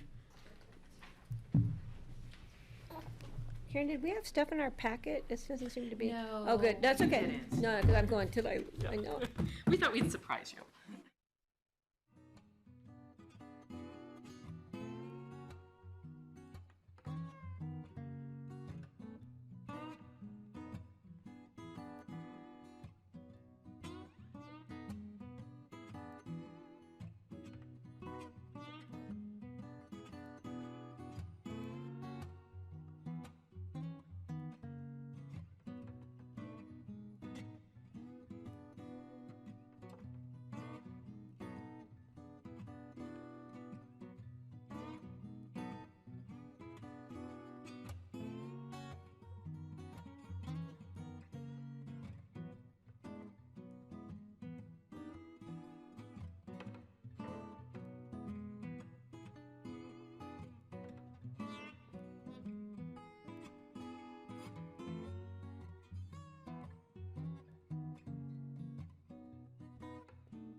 Okay. Okay, next up on our agenda is a Public Health Department update with Karen Kuhneman, and most or all of her staff are here. Welcome. Yeah. So Karen Kenneman, Public Health Director. Thanks for, we rescheduled this, which at the time we were all ready to go, but it was a really fortuitous reschedule because at that time half of the team was gone, and so we weren't going to have everyone here, and so we have a couple folks that aren't here today. Kelly Pazar and Jordana Sabella are both out, but the rest of the team is here, and I'm really excited to be able to spend this time with you and to share the good work that they've been doing for the last year.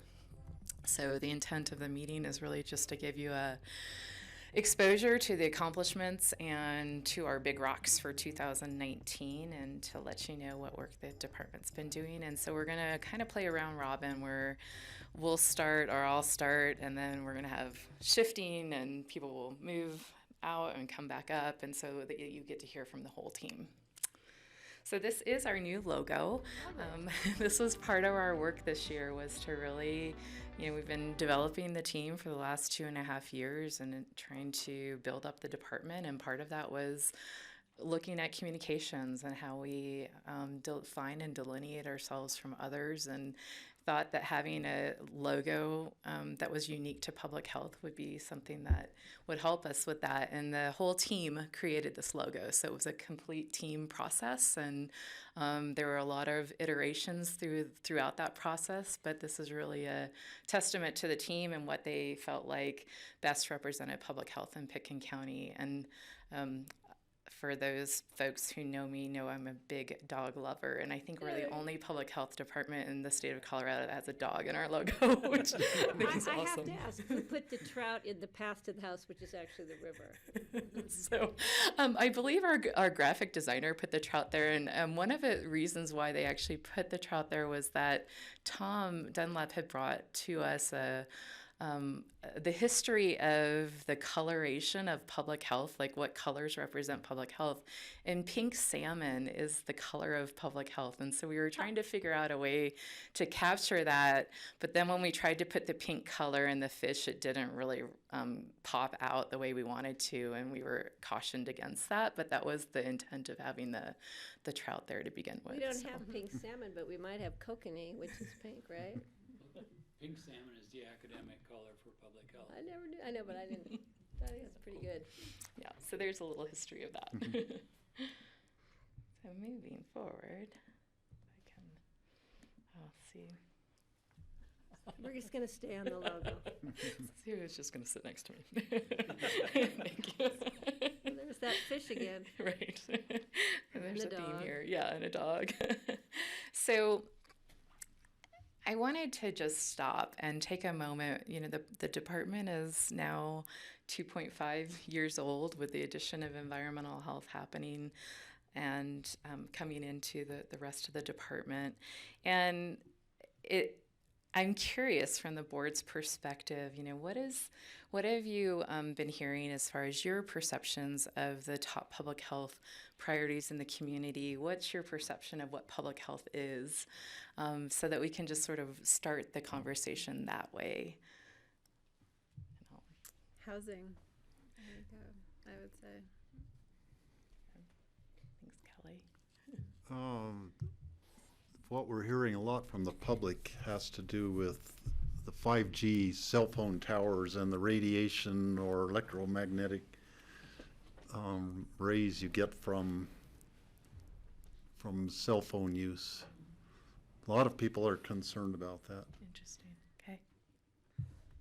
I think public health is so broadly defined, and it's broadly defined individually, because some people think of it just as immunizations and epidemics and, that true fundamental starting points of public health. And now, as Kelly said, people are looking at quality of life issues with safe housing and affordable, and living and being in your own community, and as far as the mental health part of that. So it's just so broad-based. It actually, public health is, we're learning more and more now that we have the Department of Public Health and we have a public health board. We're learning that it hits every aspect of living and breathing and working and playing here in this community. And it hits every aspect of the county as a government, every department. It's kind of like we're finding with climate change and our belief in, doing something about that hits every department and every life. I think we're finding that public health does the same. I think as a resort community, it becomes a little more broader in terms of perhaps concerns about health issues that are diseases or flu that comes in from elsewhere that we don't have any control over, but we're all maybe exposed to many different things because people are coming from around the world. Great. Thanks, George. One other thing, looking on concerns about new diseases and things that are happening because of a warming climate. So there's more mosquito-borne illnesses coming into the United States. There's things like the dogs dying from the blue-green algae in ponds in eastern United States. Different things that weren't happening before that are happening more now. Great. And then my second question for you is, are there questions that you have that you're hoping that we answer during this presentation? And so that if we don't get to the answers, we can make sure to get those back to you. And if you don't have any, that's okay too. But I have. Yeah. In light of our conversation earlier, and in light of the conversation we're going to have tomorrow about tobacco, we need to figure out a way, this is more of a broader question, of how we can educate the community on that question we're going to have on the ballot and how we can do so, because now that question is out there and we have to be careful with use of public funds to support a public health question. So I think that's where we're going to really need the help of the board on our and staff on their own time. I have to ask you that because we have to legally to get the word out there, because I don't think we can just count on this question being a shoo-in because of what happened in the percentages with the city. I think we need to put some effort into it to make sure, because I think we all believe it's the right thing to do. thanks, Patty. I'd like to understand what you see as kind of politically charged public health questions. So things that maybe would have a great solution for a problem, but which also have a high kind of political capital associated with them. Okay.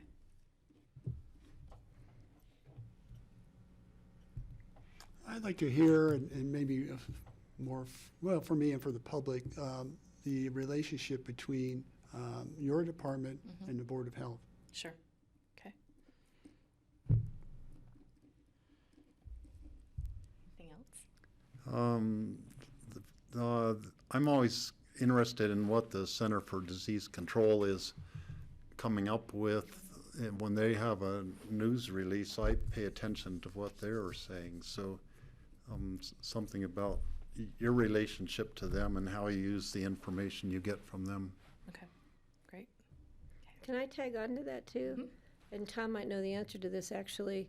I just recently heard that at the federal level, and the plan may be squelched, but they were talking about getting rid of the ATSDR, Agency for Toxic Substance and Disease Register, which is part of, but not part of CDC, maybe more part of EPA. I'm not sure, but they're also a valuable asset. So I don't know where the standing is on that. So maybe at some point, not in the near future, but in the future, we can find out if those agencies are still working together and if one is actually still operating. Okay, great. And I'm thinking that the team's listening to some of these questions, so they may see be heads nodding answering and- them, yeah, as they come up. Tom and I So- are very familiar with the ATSDR. Okay, thanks. That's helpful. And again, if we don't get to the answers through the presentation, we'll make sure to bring those Well, back. we know where to find you, and you know where to find us. Exactly. So, I'll be, at the very end of this presentation, I'll be talking about a public health transformation effort that's happening across the state of Colorado right now. And local public health agencies in partnership with the state health department are really looking at how do we frame public health. It's such a difficult topic, complex topic, I think, to try to express to communities. And public health has not always been the best messenger of the work that we do as far as because of the complexity, the breadth and depth, and really what you were alluding to, Patty, like it almost can feel like everything at times. And so we're really going through a framing process right now. How do we better explain public health to the public, and so that they can see the value and the worth in that and the work that we do as a public health governmental system. And so we'll talk about that a little bit, but I also want you to keep that lens as we go through this presentation, because if there are certain things that resonate with you that you're like, oh wow, that really helps me to better understand public health, or helps, that's a good way to frame public health for the community, I would appreciate it, because we're trying to do that at the state level, and it's an important concept. So that we can, again, better express what the work is that we do and how we do it and why it's valuable to the community. So I don't know why, Suzu, I can't manage to fast forward this presentation. Oh, that's why, because I'm pushing the wrong button.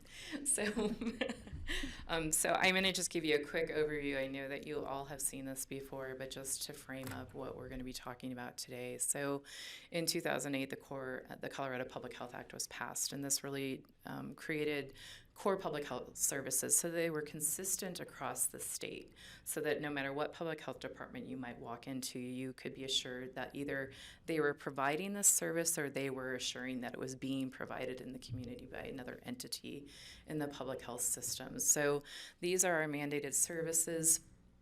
When the Public Health Act was passed, it was a nice way to really look at systematizing public health across the state. Unfortunately, at the time, they elected to not put any funding to this work. And so you'll hear that sort of through the public health transformation presentation I'll be giving at the end of this, that that's one of the reasons why we're trying to frame up public health and really going back to the legislature at some point to ask for additional funding at the state level, because we recognize that we have all of this breadth and depth of work that we do, and yet we don't necessarily have the adequate funding to do the work. And you can see the breadth of the work right here, that there are many details to all of these different services that we're required to provide. And so that's the what, and this is the how, and I won't get into too much detail about this, but not only do we have the certain core public health services that we have details around to make sure that they're being provided in the community, but there's also a way in which we do this work. And the way in which we do this work is really important to us. And I think tobacco is a really good example of just sort of going around the wheel. And when we started our tobacco work this year, we did a tobacco assessment. So we really wanted to see what was happening with tobacco use in the community, in particular with youth in the community. So that would be like in the assessment phase of that. Reese has been really active in mobilizing community partnerships. If you've seen any of the council meetings that have been going on around tobacco policy work, there are people from the school district, there's youth, there's parents, there are nonprofit agencies that are all coming and testifying at those meetings to really say that this work is really important. And so that mobilizing community partnerships is a really key part of a lot of the public health work that we do, developing policies. So again, tobacco policy is an example of this. And then eventually we may be linking youth to services, so cessation services if they are already using some sort of tobacco or e-cigarette product. And so it just as an example of how we do our work is just as important to us as what we're doing. And this is actually a CDC recommended essential services, Steve. So getting back to how do we relate to the CDC, this is a model that comes out of the CDC that we use. So, and I won't be talking the whole time. I'm just going to kick us off and then I'll be turning off to everyone else. So we use the state core public health services as foundational work that we do. It's the basic work that we do. We also want to recognize that there are emerging topics in our community, and there are things that our community particularly cares about that may not be a core public health service. They may well be, or they may be really different. And so we did a regional community health assessment with Eagle and Garfield counties, and from that assessment determined a number of different things that the community members, so a lot of stakeholder meetings and general community meetings to get community voice, to hear what they had to say. And what emerged from that, and you all know because you approved the Public Health Improvement Plan, was for Pitkin County and the region, we identified healthy housing and mental health and substance use as two of the top health priorities in Pitkin County and in the region. And then we added access to integrated care just for Pitkin County because that was a particular interest that had emerged from the community as well as a priority for the commissioners. So this is really another guiding document that we have on top of those core public health services that we want to be listening and responding to emerging issues and things that are particularly important to our community. And then finally, we also want to make sure that we're looking at the department level work. So as a new department, we started doing strategic planning last year and really creating our identity and looking at what is our mission, what's our vision, our values. We really wanted equity to be foundational to the work that we do. So we have an equity statement here. And I'll turn this over to Kurt now to talk just a little bit about that process and how we came up with our strategic direction for the department. Hi, Kurt. Hi, Kurt. Hi, Kurt. So, at the beginning of last year, my department was integrated into public health. And after we did that, as a team, we got together and met and started talking about our strategic plan. And of that, we then came up with our vision, value, and mission statements and our equity statement. We paired off and debated how we wanted to do this, and then came back as a larger group and voted on the different ideas that we had within each category. And so as a team, we really put all of these pieces together to come up with these ideas. And you know, the vision statement especially, I think, was the one that I worked on in part, and that really looking at, if everything's in place and everything's working well, what does that look like for us? And so, you know, conceptually, how do we put that together? And the team worked on the other aspects as well. And then the other piece that we worked on as a group were a couple of the goals that we had.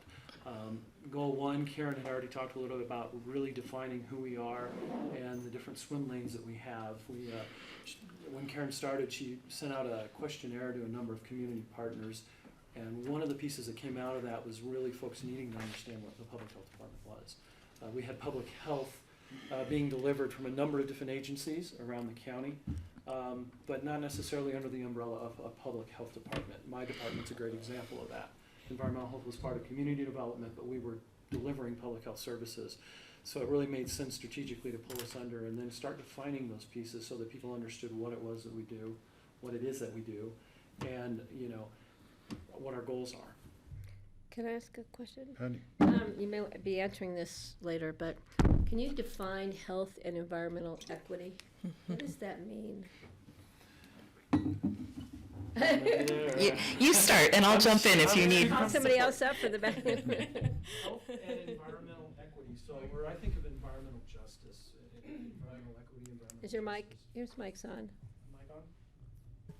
Oh, did I turn it off? Wow, now I'm echoing. Turning it off. I know, turning it off. So, and environmental justice, really, I think of, it's almost easier for me to define it through examples. It's looking at the inequities of development as they relate to people. So you take an example of an urban area where you have housing developments right next to a highway, and the air quality issues that come, and then the health issues that come from air quality issues like elevated levels of asthma. So to me, when you're talking about environmental justice, you're really looking at that aspect of how is the environment in which we're living in then creating health issues. So you're taking the word equity and justice and putting them in the same? And you want Or to is it different? further do that? I think it would. You know, I think when we developed this, I don't know if we really talked about the nuance between equity and justice. And a lot of times we talk about health equity and environmental justice, and that's sort of the division. But I think we could talk about environmental equity just as easily. And we probably are interchanging. So it's kind of balancing the playing field in a fair way. You got it. Mhm. Yeah. Yeah. That's a definition you can use from now on. Okay. So.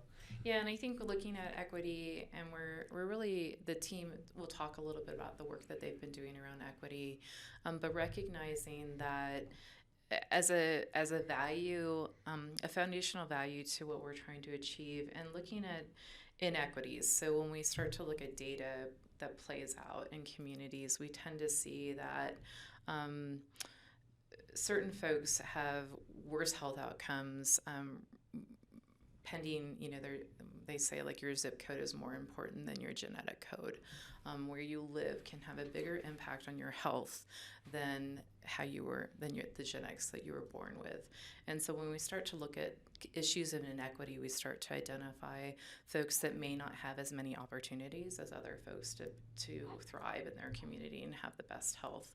And so we really want to be thinking about how do we increase the opportunities for all to be healthy and thrive in our community. And so it may really look at marginalized populations or vulnerable populations that don't necessarily have as many opportunities as others.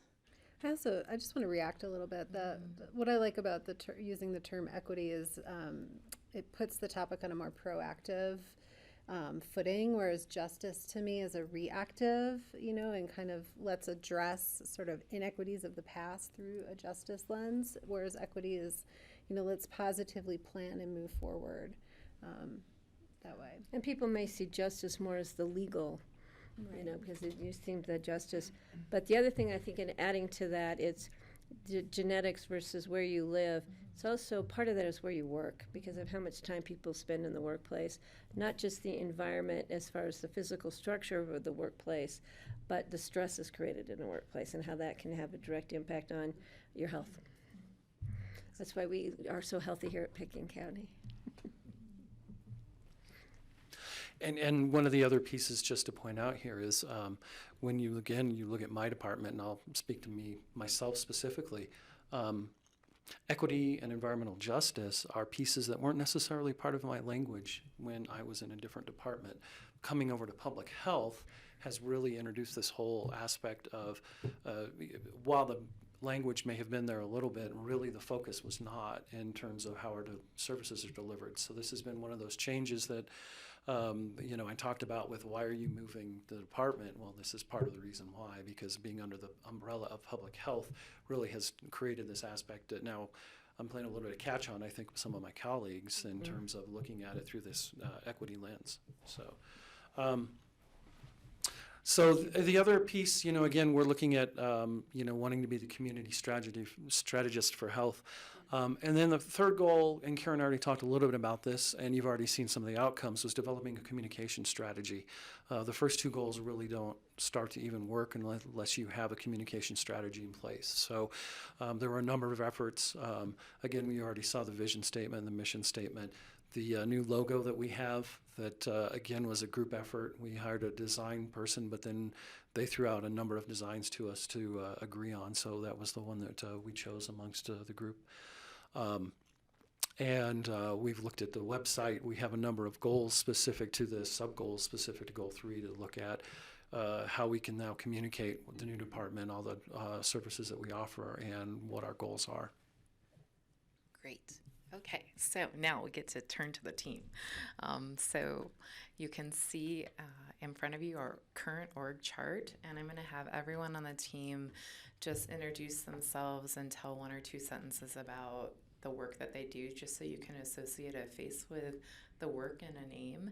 And then they're going to come up and talk more in detail about the work that they're doing. So we'll start with you, Kurt, and then I'll have everybody else come up. So Kurt Dahl, the Environmental Health Manager, and I support Tom, Carlin, and Brian in the work that they do, and also work on air quality and climate change efforts. We'll just go in order. Hi, I'm Carlin. If we haven't met before, I am the acronyms up there. So that actually means I'm the Emergency Preparedness and Response and Epidemiology Program Administrator, which is a mouthful of a title. So, yeah. I'm Brian Doherty. I'm Environmental Health Specialist. Mostly this year I've been focusing on the OWATS program, the on-site wastewater treatment systems, as well as some of the air quality things and some other programs that we've worked on as we go through the year. But that's about it. Tom Dunlop, I'm the Smuggler Mountain Superfund Site Manager and do special projects for the whole team, but specifically environmental health. So I'm not a full-time employee, but participate at the limited level. He's our newest addition to. And I'll introduce Jordana, who's not here. She's our Planning, Partnerships, and Prevention Manager and oversees the sub-department that both Risa and Jess are a part of. I'm part of Jordana's department. My name is Risa Turetsky. I am the Health Promotion Program Administrator, and as you know, I mostly focus on the tobacco control program. And we're going to keep you busy.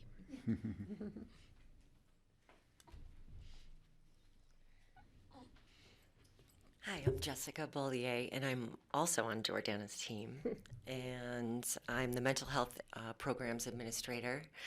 And my biggest focus over the last year has been the PACT program. Thank you. And Dr. Levin wasn't able to join us, but she's our medical officer on contract. And Kelly was not able to join us. She's our fiscal analyst that does all of our finances behind the seats, keeps our engine going. Hey everyone, my name is Suzuho Shimasaki. I'm honored to be the newest member of the public health team. Just started about 3 months ago, so Karen asked me to share a little bit about my background as well. So my work has primarily focused on improving public health opportunities for marginalized communities. So that's included developing cancer education materials for the deaf community, developing pipeline programs for students of color interested in joining public health, and working with dozens of health organizations across the state on how they can improve their service provisions as well as organizational policies and procedures to create inclusive environments for their employees as well. And most recently, I served as the evaluation manager for ECHO Colorado, which provides continuing medical education trainings and telemedicine services across the Rocky Mountain region. But I feel very fortunate to have started here a few months ago as the administrative specialist and getting to work with pretty much everyone on the team on whatever support they need. Thank you. Great. Okay. Transition. So thanks all of you for being here today. It's great to see your pictures and see you in person great. too. Yeah, sure. Since we're all three gonna, all four. Set up here too, Tom? So you guys can come around as long as everybody has a mic, we're good. I'll come close enough to Carl and I can talk. So, this is the environmental health team at the table. And not to be outdone, if you look at communicable disease prevention, investigation, control, we also say epidemiology. So instead of triple P, we're triple E. So I'm going to talk a little bit, and then I'm going to have Carlin, Brian, and Tom talk a little bit about just one of the specifics things that they're doing in their programs. We threw in pictures. These are actual pictures from the last year or so of some of the things that we've been doing. And I'll just give you a brief description of those as well. So 2018 was a big year of change for us. We obviously had the food program that the State Health Department, much to our disagreement, decided that they wanted to take that back. So gave us an opportunity to really look at the programs that we're doing and really assess the things that are important and what we want to do. So amazingly, as much as we lost that program, we really didn't miss a beat, and everything backfilled to the point where we're just as busy as we were previously. So with the on-site program, we are about to complete getting our new permit in place, which was something that was required. With that program especially, there's just been an expansion of the scope of work that we're supposed to do, and keeping up with that was becoming a challenge with the regulation changes that the state was having us do. So we're almost finished with scanning. We've got a few more boxes to do that will get everything electronic so that it's available to the public for their information at any point in time. But then it also allows us to get into the completion of the new permit, because part of that permit is required by the state is for higher level treatment systems, which Brian will follow up with in a little bit. Air quality, we continue to work on the PM10 monitors, among other things. Climate change, I was appointed to the NACCHO climate change group. So we met in January, and I'm still getting my feet wet a little bit with the group. We've been working on deliverables for local public health departments. We're meeting again in the October, early fall, to talk about some other deliverables that we'll put out towards local public health departments as they're looking to how they can work towards either mitigation or resilience with climate change. Land use was a big piece of my early 2018 with the application for the oil and gas storage wells that are in the North Thompson Divide. I worked with Ellen in the planning department as a referral agency, really looking at the air and water concerns that we had around the redrilling of one of the wells, and we made some additional asks for monitoring around those concerns that the company Black Hills Energy agreed to do for us, and so we're getting annual samples now out of that. But that took a lot of work because of just getting up with background information on this was the first application we had received in the county, so we didn't have any experience with that before. So it was a really great learning experience, and we'll continue to move forward with that. Epidemiology, it seems like every year bats is a really big piece. But it's also, George, I appreciate your comment about the scope of work we do around the travel and the folks that come from all over the world and the potential for diseases that we potentially could see. I know with Carlin, and she investigates disease reports, a number of them come from out of state. We have an electronic disease reporting piece that comes from the state health department, and so we investigate all these disease reports, and so we have folks that were here that had Lyme disease. It's our job to make sure that that was contracted somewhere else. So, and it has been. But so you see a number of these diseases that come up that we're going, well, where did this come from? And trying to make sure that there isn't a local source with those.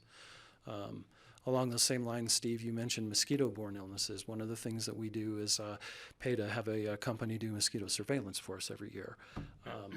We missed last year, unfortunately, which being a warm year, I think would have been really interesting for the data. But the intent there is, again, to look at, do we have mosquitoes that can spread disease in the county? And knock on wood, the majority of the mosquitoes that we have are really nuisance biters. They aren't responsible for spreading disease. But we anticipate with climate change that we'll see those changes at some point. Probably will be in the 5, 10, 15, 20-year region, hopefully, but depending on how much action we take, it could be sooner than that. So what about bats, though? Do we have a bat issue? Yeah.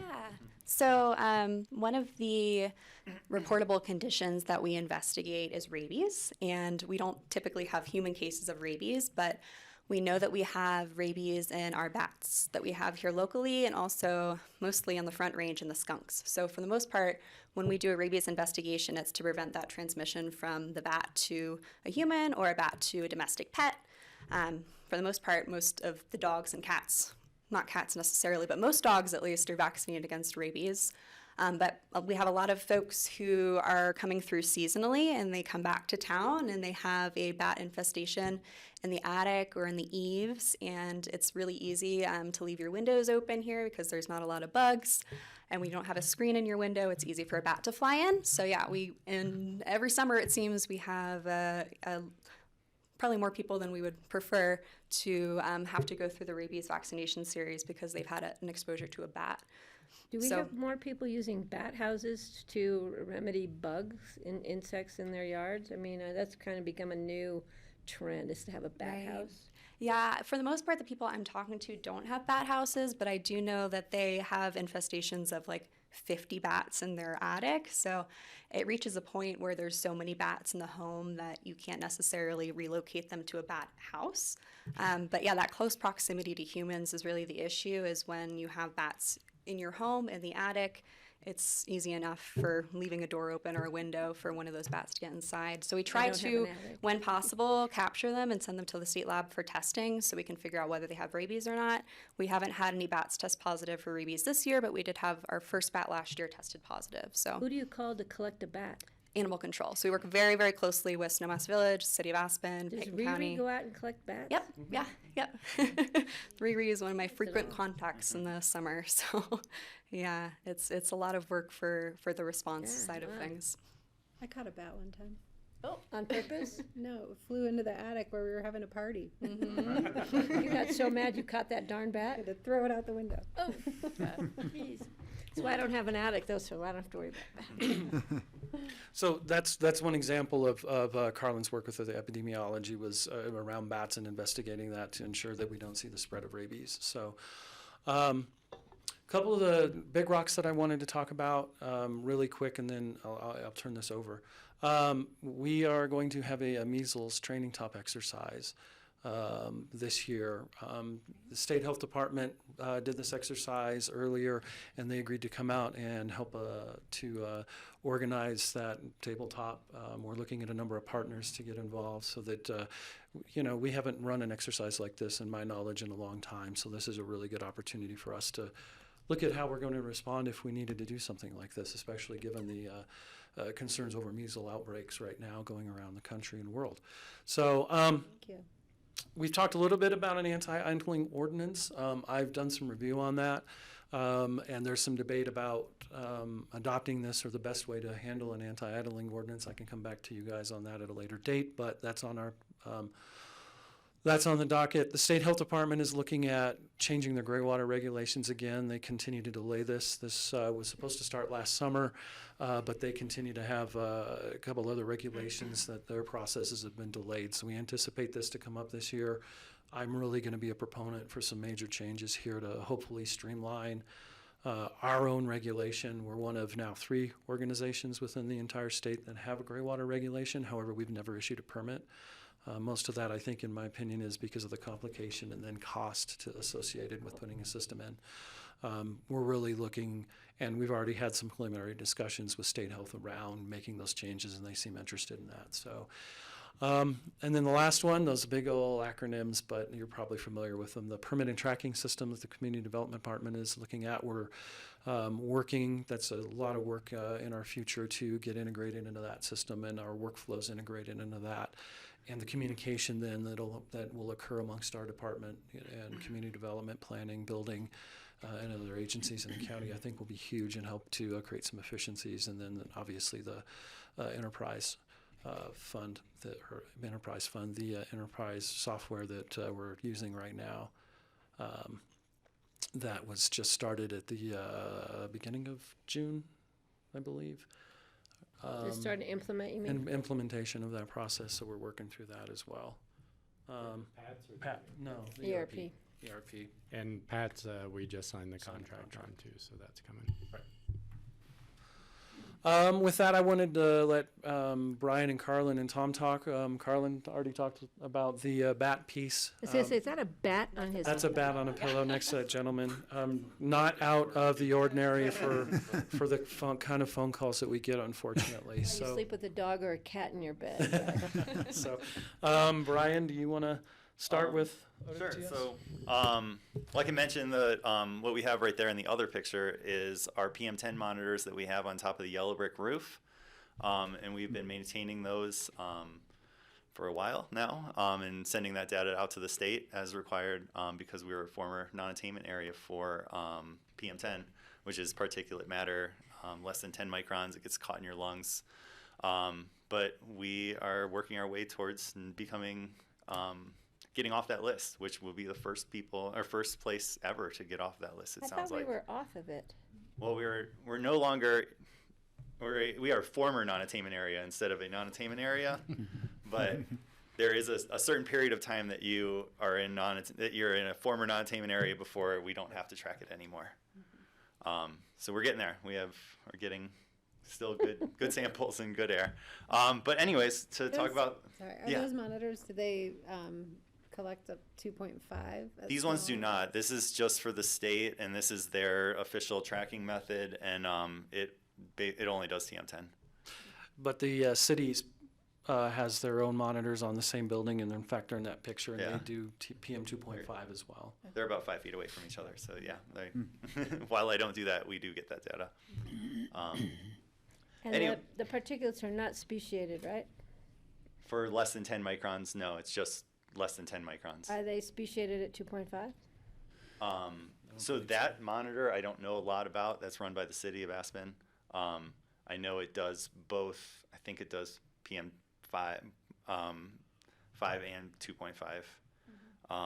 But I don't know. There was a lot of controversy in going to 2.5 based on the fact that that's anything and everything that's in the air, regardless of its. Mm-hmm. With that small of a particulate, they are concerned that as you breathe that in, the cilia in your lungs cannot remove that, so that will be permanently in your lungs, and that's why they're concerned about these really small particles. Anyways, I'm going to talk about the wastewater program. So I have a question on the photograph on the right. Does somebody shovel the snow up there to keep the path, or I shovel do you the use snow a every time I snow go up there. blower, or Nope. how do you do that? That would be a tough job to drag a snowmobile up. A No, snowblower up that, well, you up those just steps, keep it but, up there on the roof, I No, I suppose. shovel that whenever I have to, all winter. That would contribute to the PM10 if you had a snow. Yeah. So you got lots I of don't know if we make electric exercise ones. last winter, I presume. Yeah, there was plenty of shoveling to be done last year. Yeah. So the on-site wastewater program, sometimes people wonder why this is part of public health and not part of development and that sort of thing. But the basis of this is about protecting groundwater and surface water in the county, either by preventing, making sure that we get enough treatment for the systems that as the water goes through, it's clean as it goes through to the water table, or we're preventing having failing systems that would be dumping effluent straight into the creeks. So we're looking at these systems and reviewing them, ensuring that they meet the code, meet all the setbacks, that they're going to provide the best treatment for that given area. So we're not going to have issues with that. And then we've also have this use permit program that we've had for about 8 years now. And that is also looking for broken or non-functioning systems and just ensuring that as houses are sold or as large remodels are done, that those systems are functioning properly. And we found that's a good opportunity to get in there and make sure that those systems are functioning. And we've still seen about 30% of systems having some sort of issues, whether they need to get a permit to be repaired or whether it's a small repair. It's still a significant number. So I think that's important to know that we're still finding these systems. It's been that long. Anyways, and then we are also working on this new permit system that is required by the state now with the new update to Reg 43, that any advanced treatment systems which have aeration systems or other things that would remove either nitrates or just the biological load of the effluent, so it doesn't need as much soil treatment. Those need to have proof of maintenance to make sure that they're functioning properly, because generally where they put these systems are in the worst soil types. They're either very near rivers, they're in things that have bedrock, so as soon as they touch that bedrock, there's no more treatment. It goes straight down to the groundwater, or in high groundwater areas. So these are our most areas of concern as far as contamination of groundwater. So that's why they came up with this system, to make sure that these systems are getting maintenance. In the past, we didn't have any way to track all of these systems that have advanced treatment on them. So as part of this scanning program, we've added new metadata to our scanning to be able to then create a list that will have all of these advanced treatment systems in the county. We're still working through that. Once we have that list completed, we'll be able to send letters out to the homeowners, notifying them of these changes to the regulations. And then we can start processing that actual permit that we're going to have, which will be pretty administrative. It's just going to be that the homeowner will just have to demonstrate that they're having some sort of maintenance contract on that system, and then that will be renewed every 2 years. We're also working kind of hand in hand with ComDev with the PAT system in order to kind of have all of our permits integrated and have a little better communication between everything. With our ancient system of Eden currently, it's really difficult to have good communications between permit types and things like that. So this will really clean things up, and I think make it easier for everybody to work together, and the public as well. As far as having an online submittal system, it's going to be great. Those are the big things we're working on. I think that's about it for that. If there are any other questions about it. George? Yeah, how's the restaurant inspection program going now that the state is taking that over? Have you got any feedback on that at all? Do you want to take that? Yeah, I mean, we haven't really had any complaints. I would kind of guess that they're happy to not have inspections happen very often. seems that the state is still coming about once a month with an inspector and completing some inspections. It seems that they're getting a little bit behind, but they're still out here doing it. At this point, we don't have concerns about them not protecting public health, but Brian pulled the data from the first quarter and then again for their second quarter. First quarter, they were here, and I don't remember the total number of hours, but it was exceeded my expectations in terms of the amount of time that they were spending here. The second quarter has fallen off. Some of that, I think, is just natural because we don't have as many facilities open. There's that lull of the off season that literally the restaurants shut their doors. So we're curious to see how the third quarter goes now with summer picking up again, to see if they're back here more often than just once a month, but that was the latest data that we pulled. So we're keeping an eye on it. The Board of Health instructed us to keep an eye on it and update them on that. And then obviously as we learn more, if there are concerns, we'll bring that back to you. No. Great, thanks. Yeah, and we continue to have access to that database to be able to check in on what they've been doing, so. Okay. Hi. I'm going to always be the champion for the term environmental public health instead of just public health, and to continue to emphasize the inextricable link between environment and public health. The Smuggler Mountain Superfund site is a prime example of how that comparison and how that union works. Over the years, the Smuggler site was based on a thought that there was a lead exposure for our children in particular.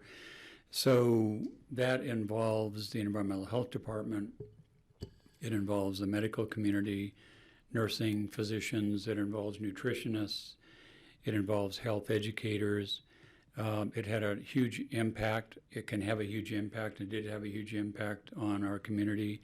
It has social impacts. So it's not an environmental health problem. It's not a nursing problem or a health educator problem. It's that example brings together all of the disciplines of the environmental public health system. Another one that you'll hear about later, as we've committed to present to you, was the climate change piece, where that involves all disciplines of public health and the environment and the impacts that it has. When you start looking beyond how it affects our human health, it affects the health of our whole environmental system, which directly impacts the economy that runs the financial engine for where we live. As far back as the mid-1970s, there was conversation about you can have the cleanest hotel rooms, you can have the nicest restaurants, the nicest airport, but when we start losing our environmental qualities and our natural resources to a point where they're not sustainable, then we start losing the bigger picture. So the environmental public health piece of this is a key player. One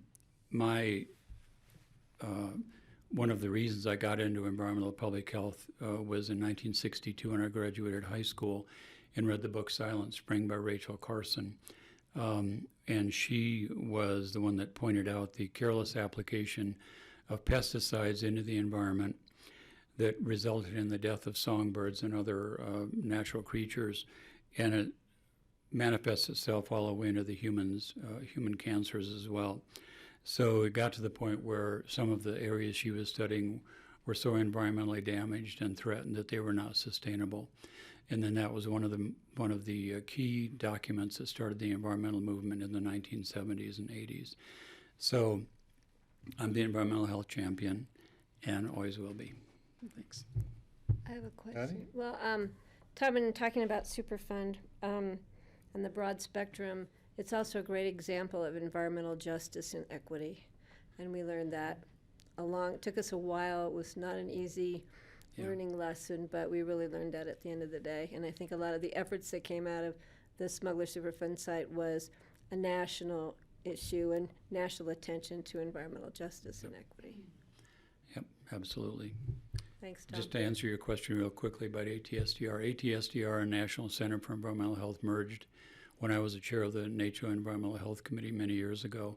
They have one director, so it does fall under the national, one of the centers of disease control is the National Center for Environmental Health, and ATSDR is a part of So that. it still exists, 'cause somebody said they thought that it was just being totally eliminated.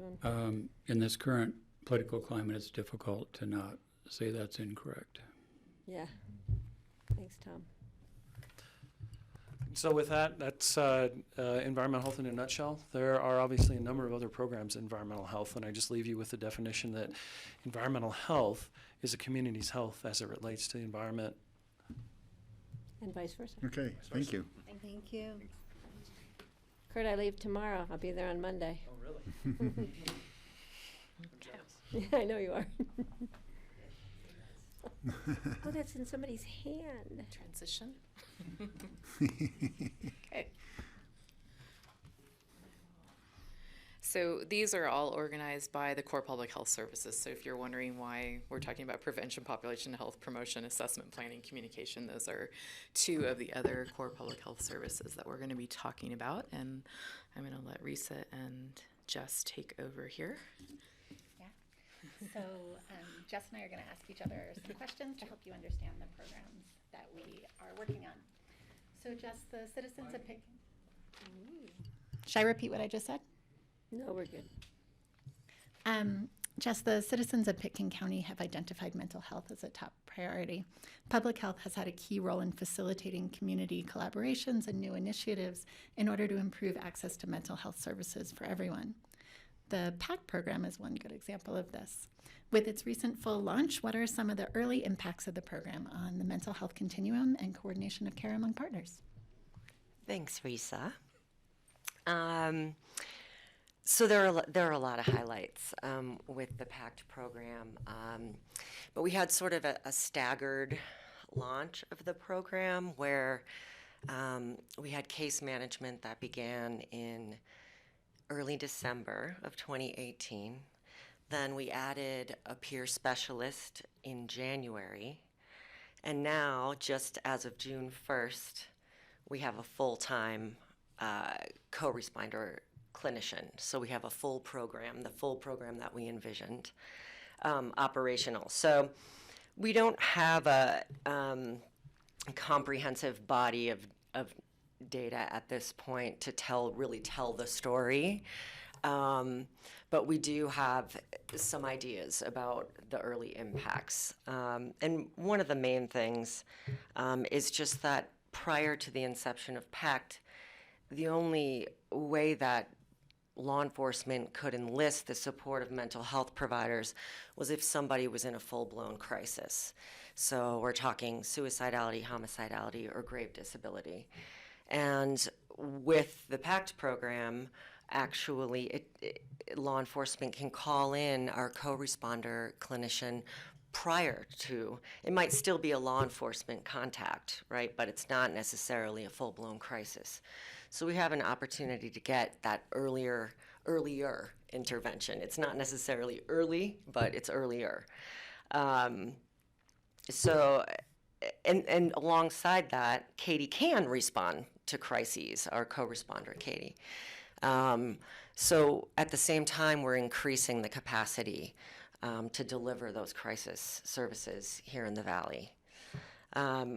Another highlight is the case management piece. When a law enforcement contact is over, it's over. But the consequence of that is that oftentimes people are having additional contacts with law enforcement after that. But with this program, we're getting in there and doing the follow-up so that hopefully we're hooking people into appropriate services and they're not going to have that additional law enforcement contact.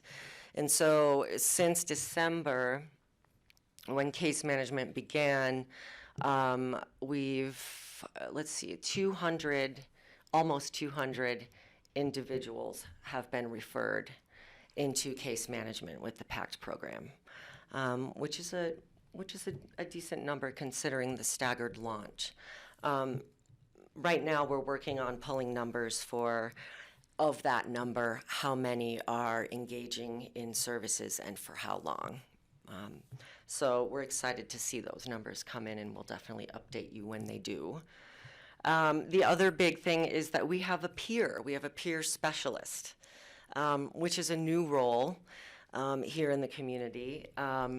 Having somebody on scene or working with our population who struggle with behavioral health issues. He's been through it. His name's Jose, if you haven't met him already. We've got him half-time right now. Already everyone values him so much that we're trying to figure out how to get him full-time. And even to get another peer. I was just talking with Jill Ashe at the jail yesterday, and she was saying, well, when do we get a female peer specialist? Because that's one area where Jose has been particularly effective, is by the time people are released from the jail, Jose has a rapport with them. So he's often waiting for them when they walk out that door, so we can help them to make some better decisions and hopefully prevent another stay at the jail. The other thing is time tracking, which is one of the things we've been able to do since Katie came on board.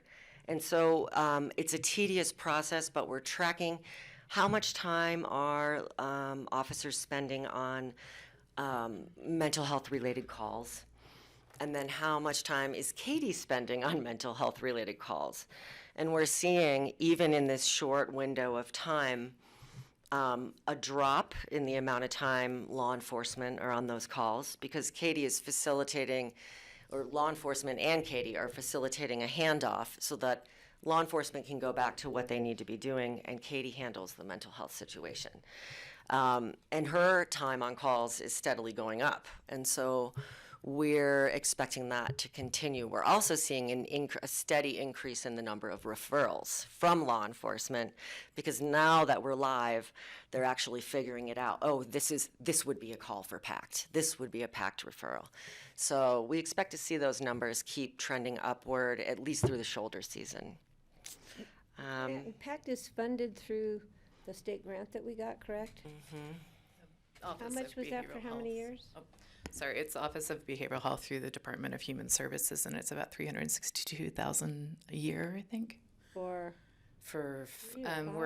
It was for 5 years. Now we're in. Well, it was more like 4.25 years. There was a planning year or planning 6 months. I just knew there was, which was great that we got that. Yeah, so we're technically at the very beginning of our 3rd year, and the grant ends in June 30th, 2022. So that's one of our next big steps with our steering committee and PACT is really looking at sustainability measures and other funding opportunities that might help us to keep these efforts rolling forward. The other big thing with that is that I just have to say is it's really inspiring. It has been really inspiring to watch these two very highly regulated work communities of law enforcement, criminal justice, and mental health really be willing to flex in the way that they do things. We're asking them to fundamentally do some things differently, and approach some things very differently than what they've been taught. And an example of that would be information sharing on the part of our mental health providers. That what information can we now be sharing with law enforcement for the betterment of the individuals we serve? And for law enforcement, having a civilian in their car, stuff like that. So it's really inspiring to watch everybody bend and flex around that.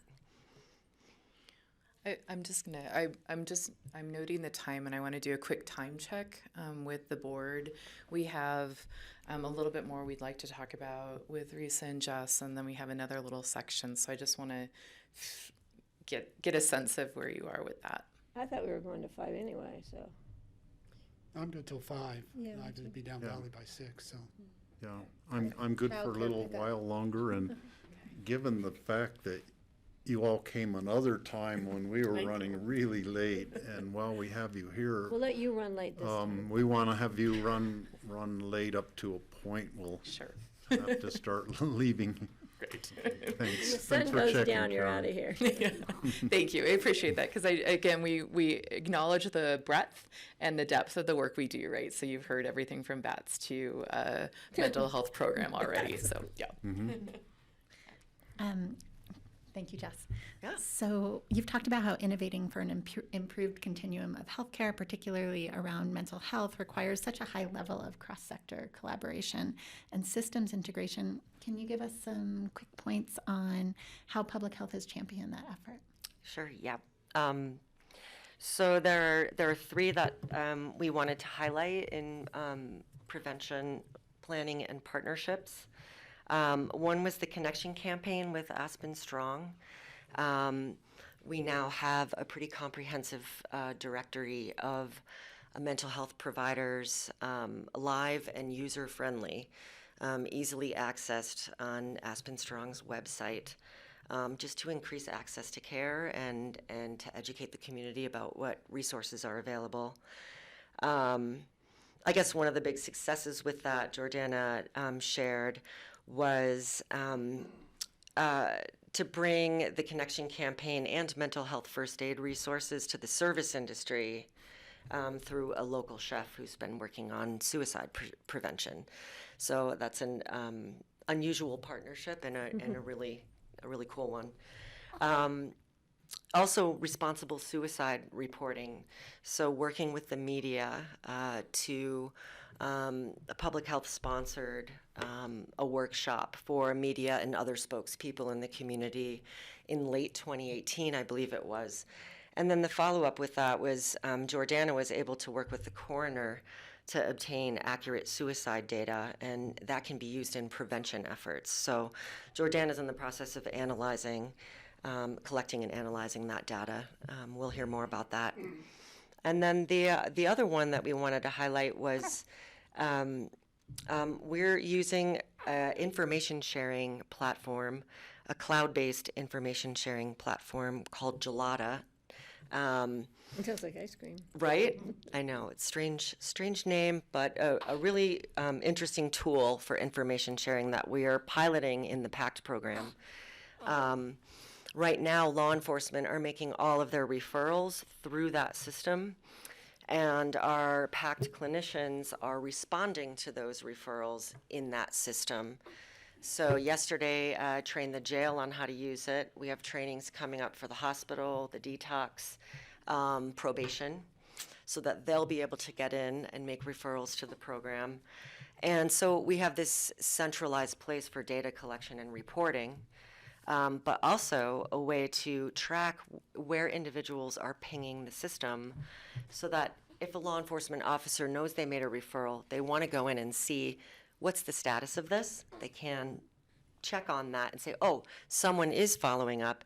And if that person has signed what we call a universal release of information, which is something that co-responder programs are using across the state, if that individual signed that, then they can see what referrals were actually made. So they kind of can pick up where things left off the last time the program had a touch with this person. So there are a lot of implications. There's a lot of potential for this, for bringing different agencies and organizations together on the same page, reducing the fragmentation, reducing duplication of efforts. So I have a question. On the suicide report, the data part, I've asked for this over the years, and it's not to say that we don't want to prevent suicides here in our community, in our valley, anywhere across the country. But when we look at the numbers in Pitkin County, there was never anything that differentiated where people actually lived and came from.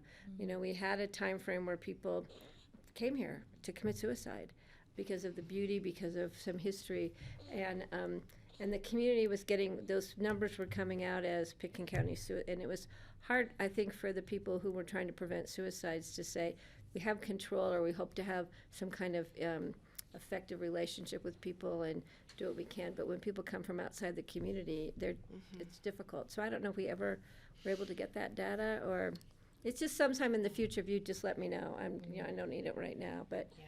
I've asked the question for a while, and we weren't able to really fine-tune it, but I think maybe now we can. Yeah, and with the coroner's data, it's the most up-to-date data versus when we pulled the data from CDPHE, it's in the lag.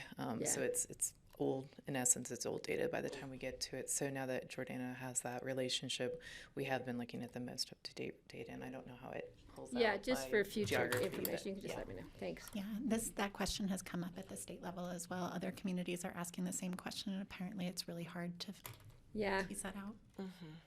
I think the data is there. It's just, how do you, and it could be without names, so it'd still be confidential, but it's just something that you hate to be a destination resort for that.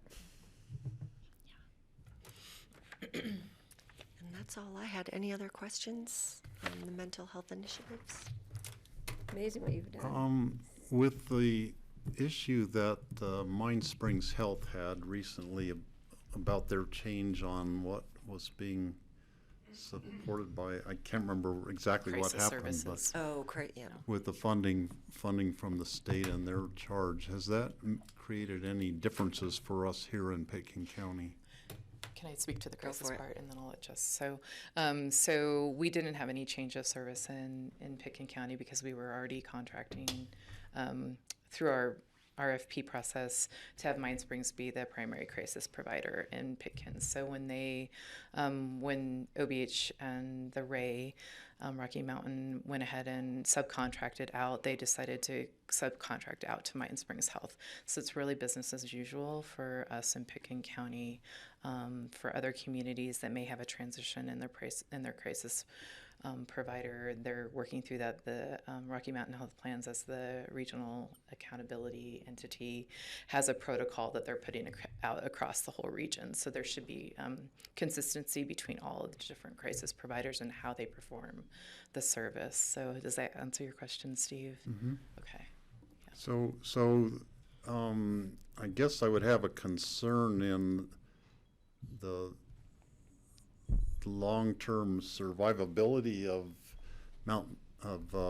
Mind Springs Health, since they lost, so much of their territory kind of in this process.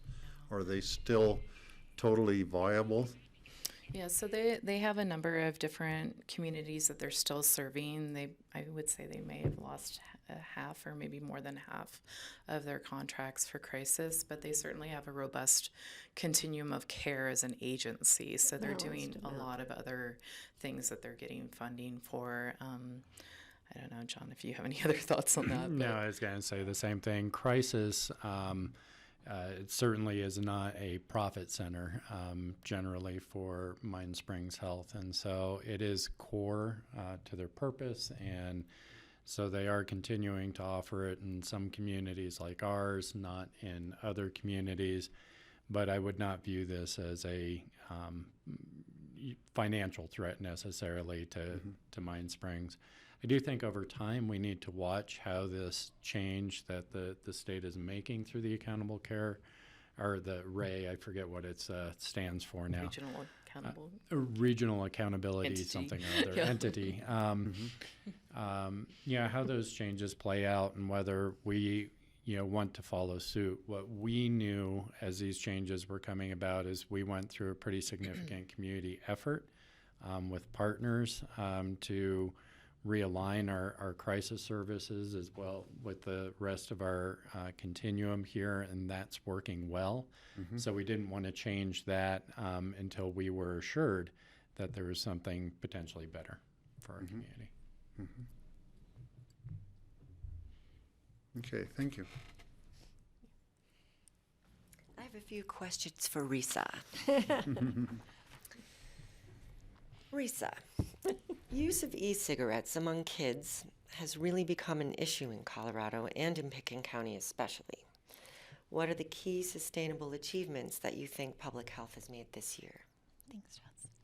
So I'm not going to dwell on this topic because you've heard a lot about what we've been doing around tobacco policy, but I will say that I think we are unique, or our tobacco program is unique, like a couple of other programs that we have with public health, in that we're regional. So we're working in Pitkin, Garfield, and Eagle counties, and that's important because we're capturing this transient population that moves up and down the valley.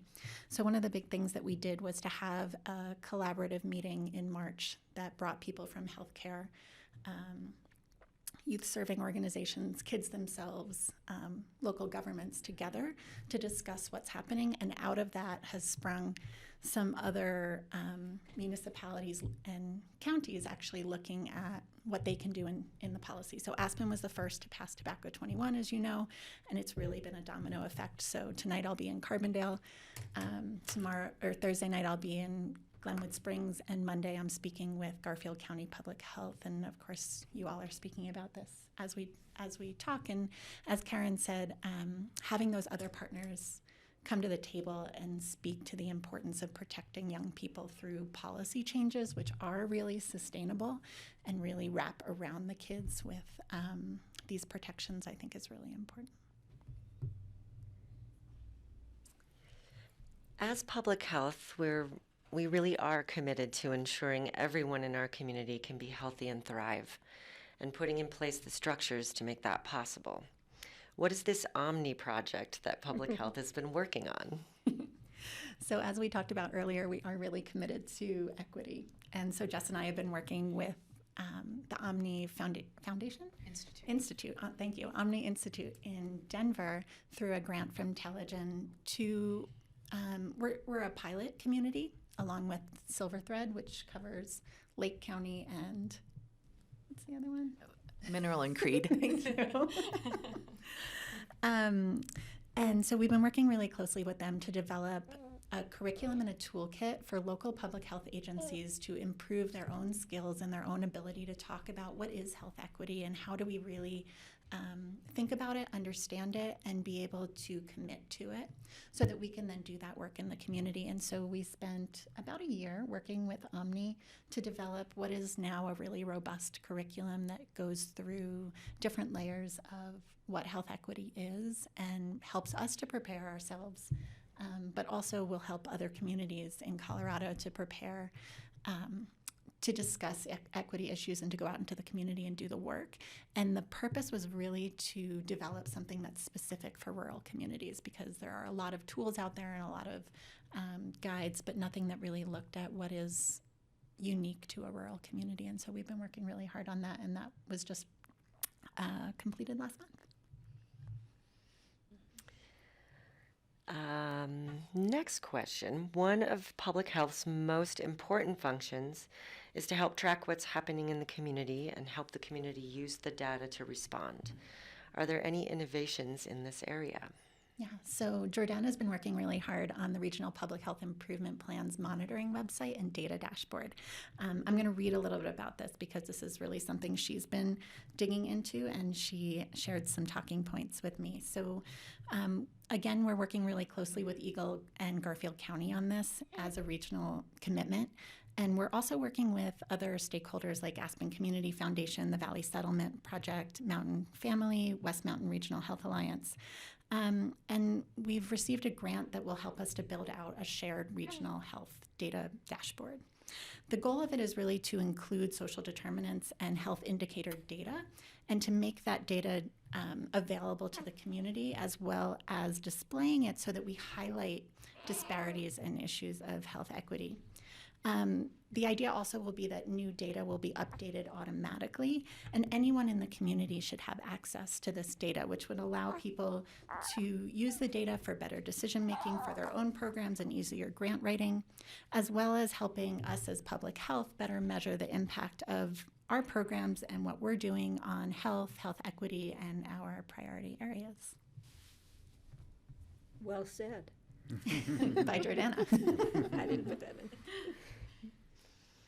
And that's it. Yep. Karen was going to talk about a couple of points.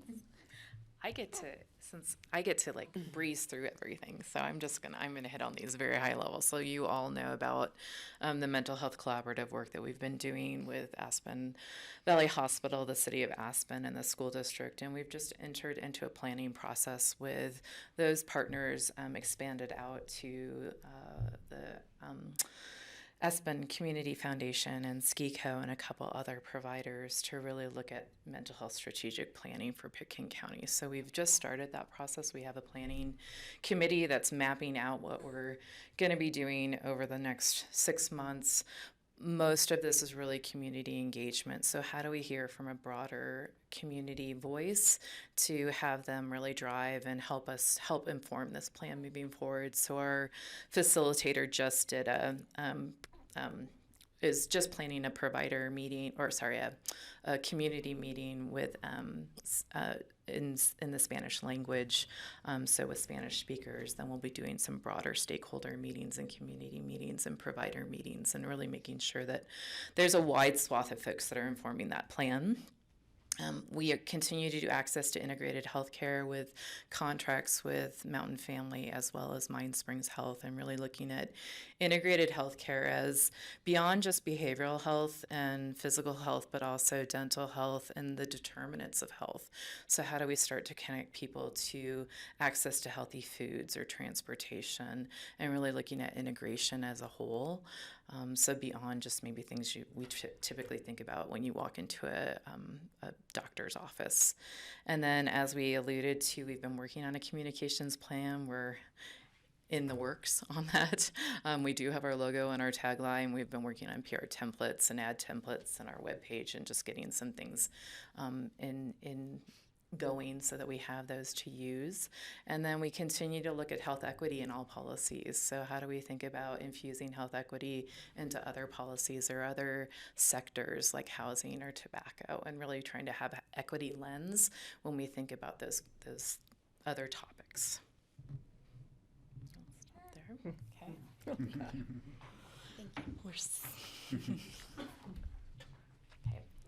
I don't know, I think the sloth was my favorite. All right, so now we're on to the last core public health service, which is administration and governance, and we will really speed through this because it's maybe not the most riveting anyway. But I did want to give you an update. You had asked about the Board of Health and what's going on with that. And I would say that I've just been doing one-on-one interviews with all the board members, and have about 12 questions I've been asking them to reflect back on the past year and to project forward of their goals for the future, and have been learning a lot of really good information by having those meetings. I have about 2 more to do. Once I finish them, I'll theme them out and I'll bring them back to the Board of Health, and I'm also happy to share those with you. But what I do want to say is that the evolution of the board with bringing on at-large members and experts from the community has been really well received. The elected folks are bringing in a really good perspective from the city and the town. Greg brings a good perspective from the BOCC and from the county, and then having those at-large members with their expertise has been really helpful. And so I believe that the development and engagement is very good with that group, and then we're planning on doing a retreat this year and really mapping out our strategic priorities for next year, and having that inform the department as well as the larger community goals. And I do think the transition has been a good transition, and I appreciate all of your support through that process, because I know it was a little bit of a different way of doing business. And I believe that the BOCC advising the Board of Health has been very helpful, and I wanted to ask you, has the Board of Health advising the BOCC been helpful for you all in some of these topics that you've been asking about? I think especially with tobacco, the amount of data and being able to fine tune that and give us, this information that we needed, helping us to move forward in the decision that we'll hopefully be making tomorrow, but looking at the other bullet points that we'll be looking at over this next year or so, I think are critical. And I just have a question, though. When you interviewed the members of the Board of Health, did you have a chance to talk with Dr. Chris Miller before she moved? So I didn't actually get to do an exit interview with Chris. She did let us know, though, and I think maybe this is a good testament to her experience on this board, is that she connected with Tom on this, but she reached out to the county public health department where she was moving to connect so that she could be on their Board of Health. Oh, well, can we do a letter of reference for her? Absolutely. And it makes me cry because she's my next door neighbor, and they moved on Sunday, and it broke my heart. Yeah, she was she was a really valuable member of the Board of Health. Yeah, she's a great lady. Yeah. So we were able to do a department restructure by promoting Jordana into a manager position, and then being able to create the prevention planning and partnership sub-department. we were able to hire Suzuho, which has been a huge benefit to just having that backbone structure in our department and being able to support the whole team. We have representation on the Public Health Transformation Steering Committee, the NACHO board, which is the National Board of County and City Health Officials. We have representation on the Colorado Public Health Association and the Center for Health Progress Board. So we're trying to elevate public health practice and be folks that can support public health across not just our own department and our own community, but by the state and the nation as well. And then, as you know, we've been mired in Munis implementation, and if Kelly was here, she could talk a lot about that, but she has been an amazing connection to the finance department and just so supportive of public health through that whole process, because it's not been that easy. There's a lot going on. There's a lot going on. And so I mentioned the Board of Health retreat, just to let you know that we will be co-located with environmental health. They will be moving over to the HHS building in November. They'll still hold offices here as well, but it's going to be a really nice advantage to have us actually all in the same building for a couple days a week. It's been really hard for us to be spread out in various locations. And then I am going to talk to you a little bit about public health transformation, and I totally told Suzuho's opportunity to talk. You can pitch into transformation if you'd like. So I just want to leave you with this, and we have 6 minutes, so that's perfect.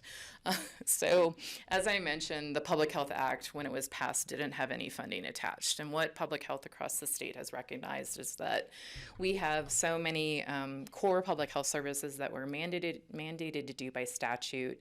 We have other things that our community wants us to do and we want to do, as you've heard with the Community Health Improvement Plan and some of the initiatives that the team members are working on. And it's really difficult. It's difficult to do all of this work with a small staff and really get to the quality that we want to get to. And so what we have been doing across the state is saying, okay, well, we recognize that we have all of these mandates. We want to do them really well, and we don't really have the funding to do them from the state.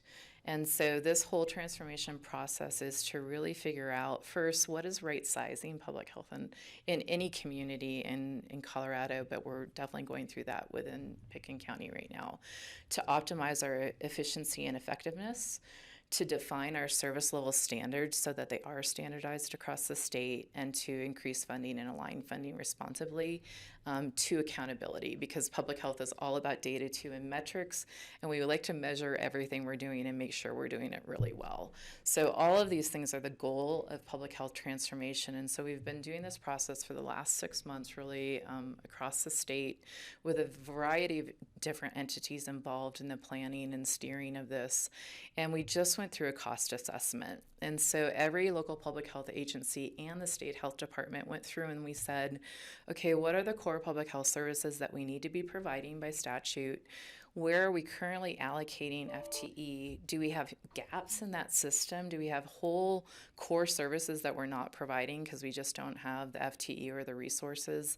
And then to estimate the cost of delivery to that full right-sized process. So we've estimated where we are to date, and we've estimated if we were a fully functioning, delivering all core public health services, what would it look like to be right-sized? So that's the process that we've been going through, and we just got the data back, and I won't share that with you today, but what the outcome really does is it allows us to know where we do have gaps in our core public health services and to put FTE and programmatic costs to filling those gaps, and that will help inform our 2020 budget so that we can see, is there a huge place that we just aren't filling those gaps, and what would we need, what resources would we need to do that? And it's just been a really informative process for our department, and I think it's going to be a really informative process for the whole state. Washington and Oregon just went through this process as public health, as a public health system, governmental public health system, and they were successful in going back to the legislature and getting funds, maybe not as much as they wanted completely, but they did increase their budget. And I want you to be aware of it because I do believe it will come up at CCI. And so just to be advocates for that process, and it will certainly will want Board of county commissioners and the Board of Health to go down and testify and support this work if it comes up to the legislature next year. Well, I think you guys are doing an amazing job, and you're still young, and we want to keep you young but in individuality, but, you know, the program is growing. And I have to put it out there, you know, I have a concern with adding I think I really appreciate it when we add people, when we have grants and funds and special programs, because we need those.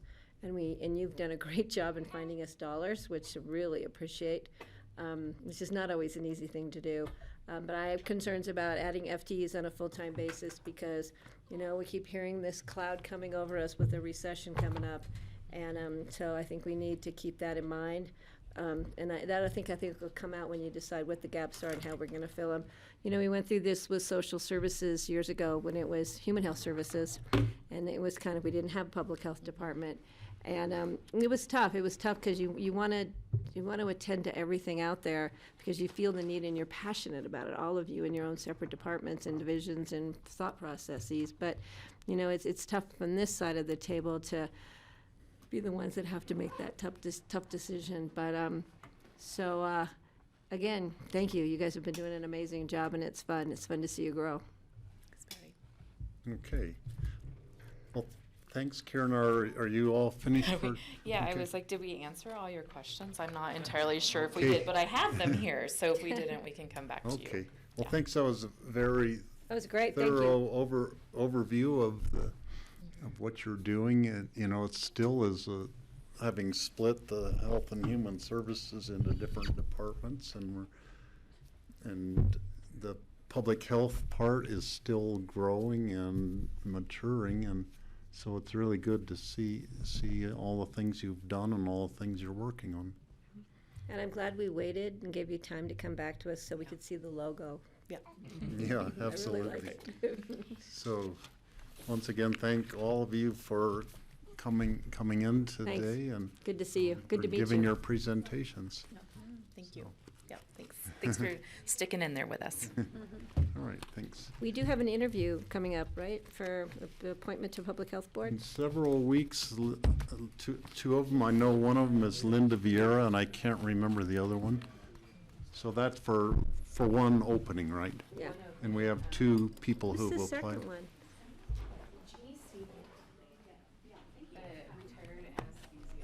Oh. Okay. I guess George is leaving us. So we are done for the day. Thank Tomorrow you. at noon. Tomorrow at noon for our regular meeting, and we will see you again tomorrow for our looking at the tobacco tax you tomorrow. ballot question. Thank you very much, Grassroots. We're done for the day. And Steve, I will be leaving tomorrow around 3:30.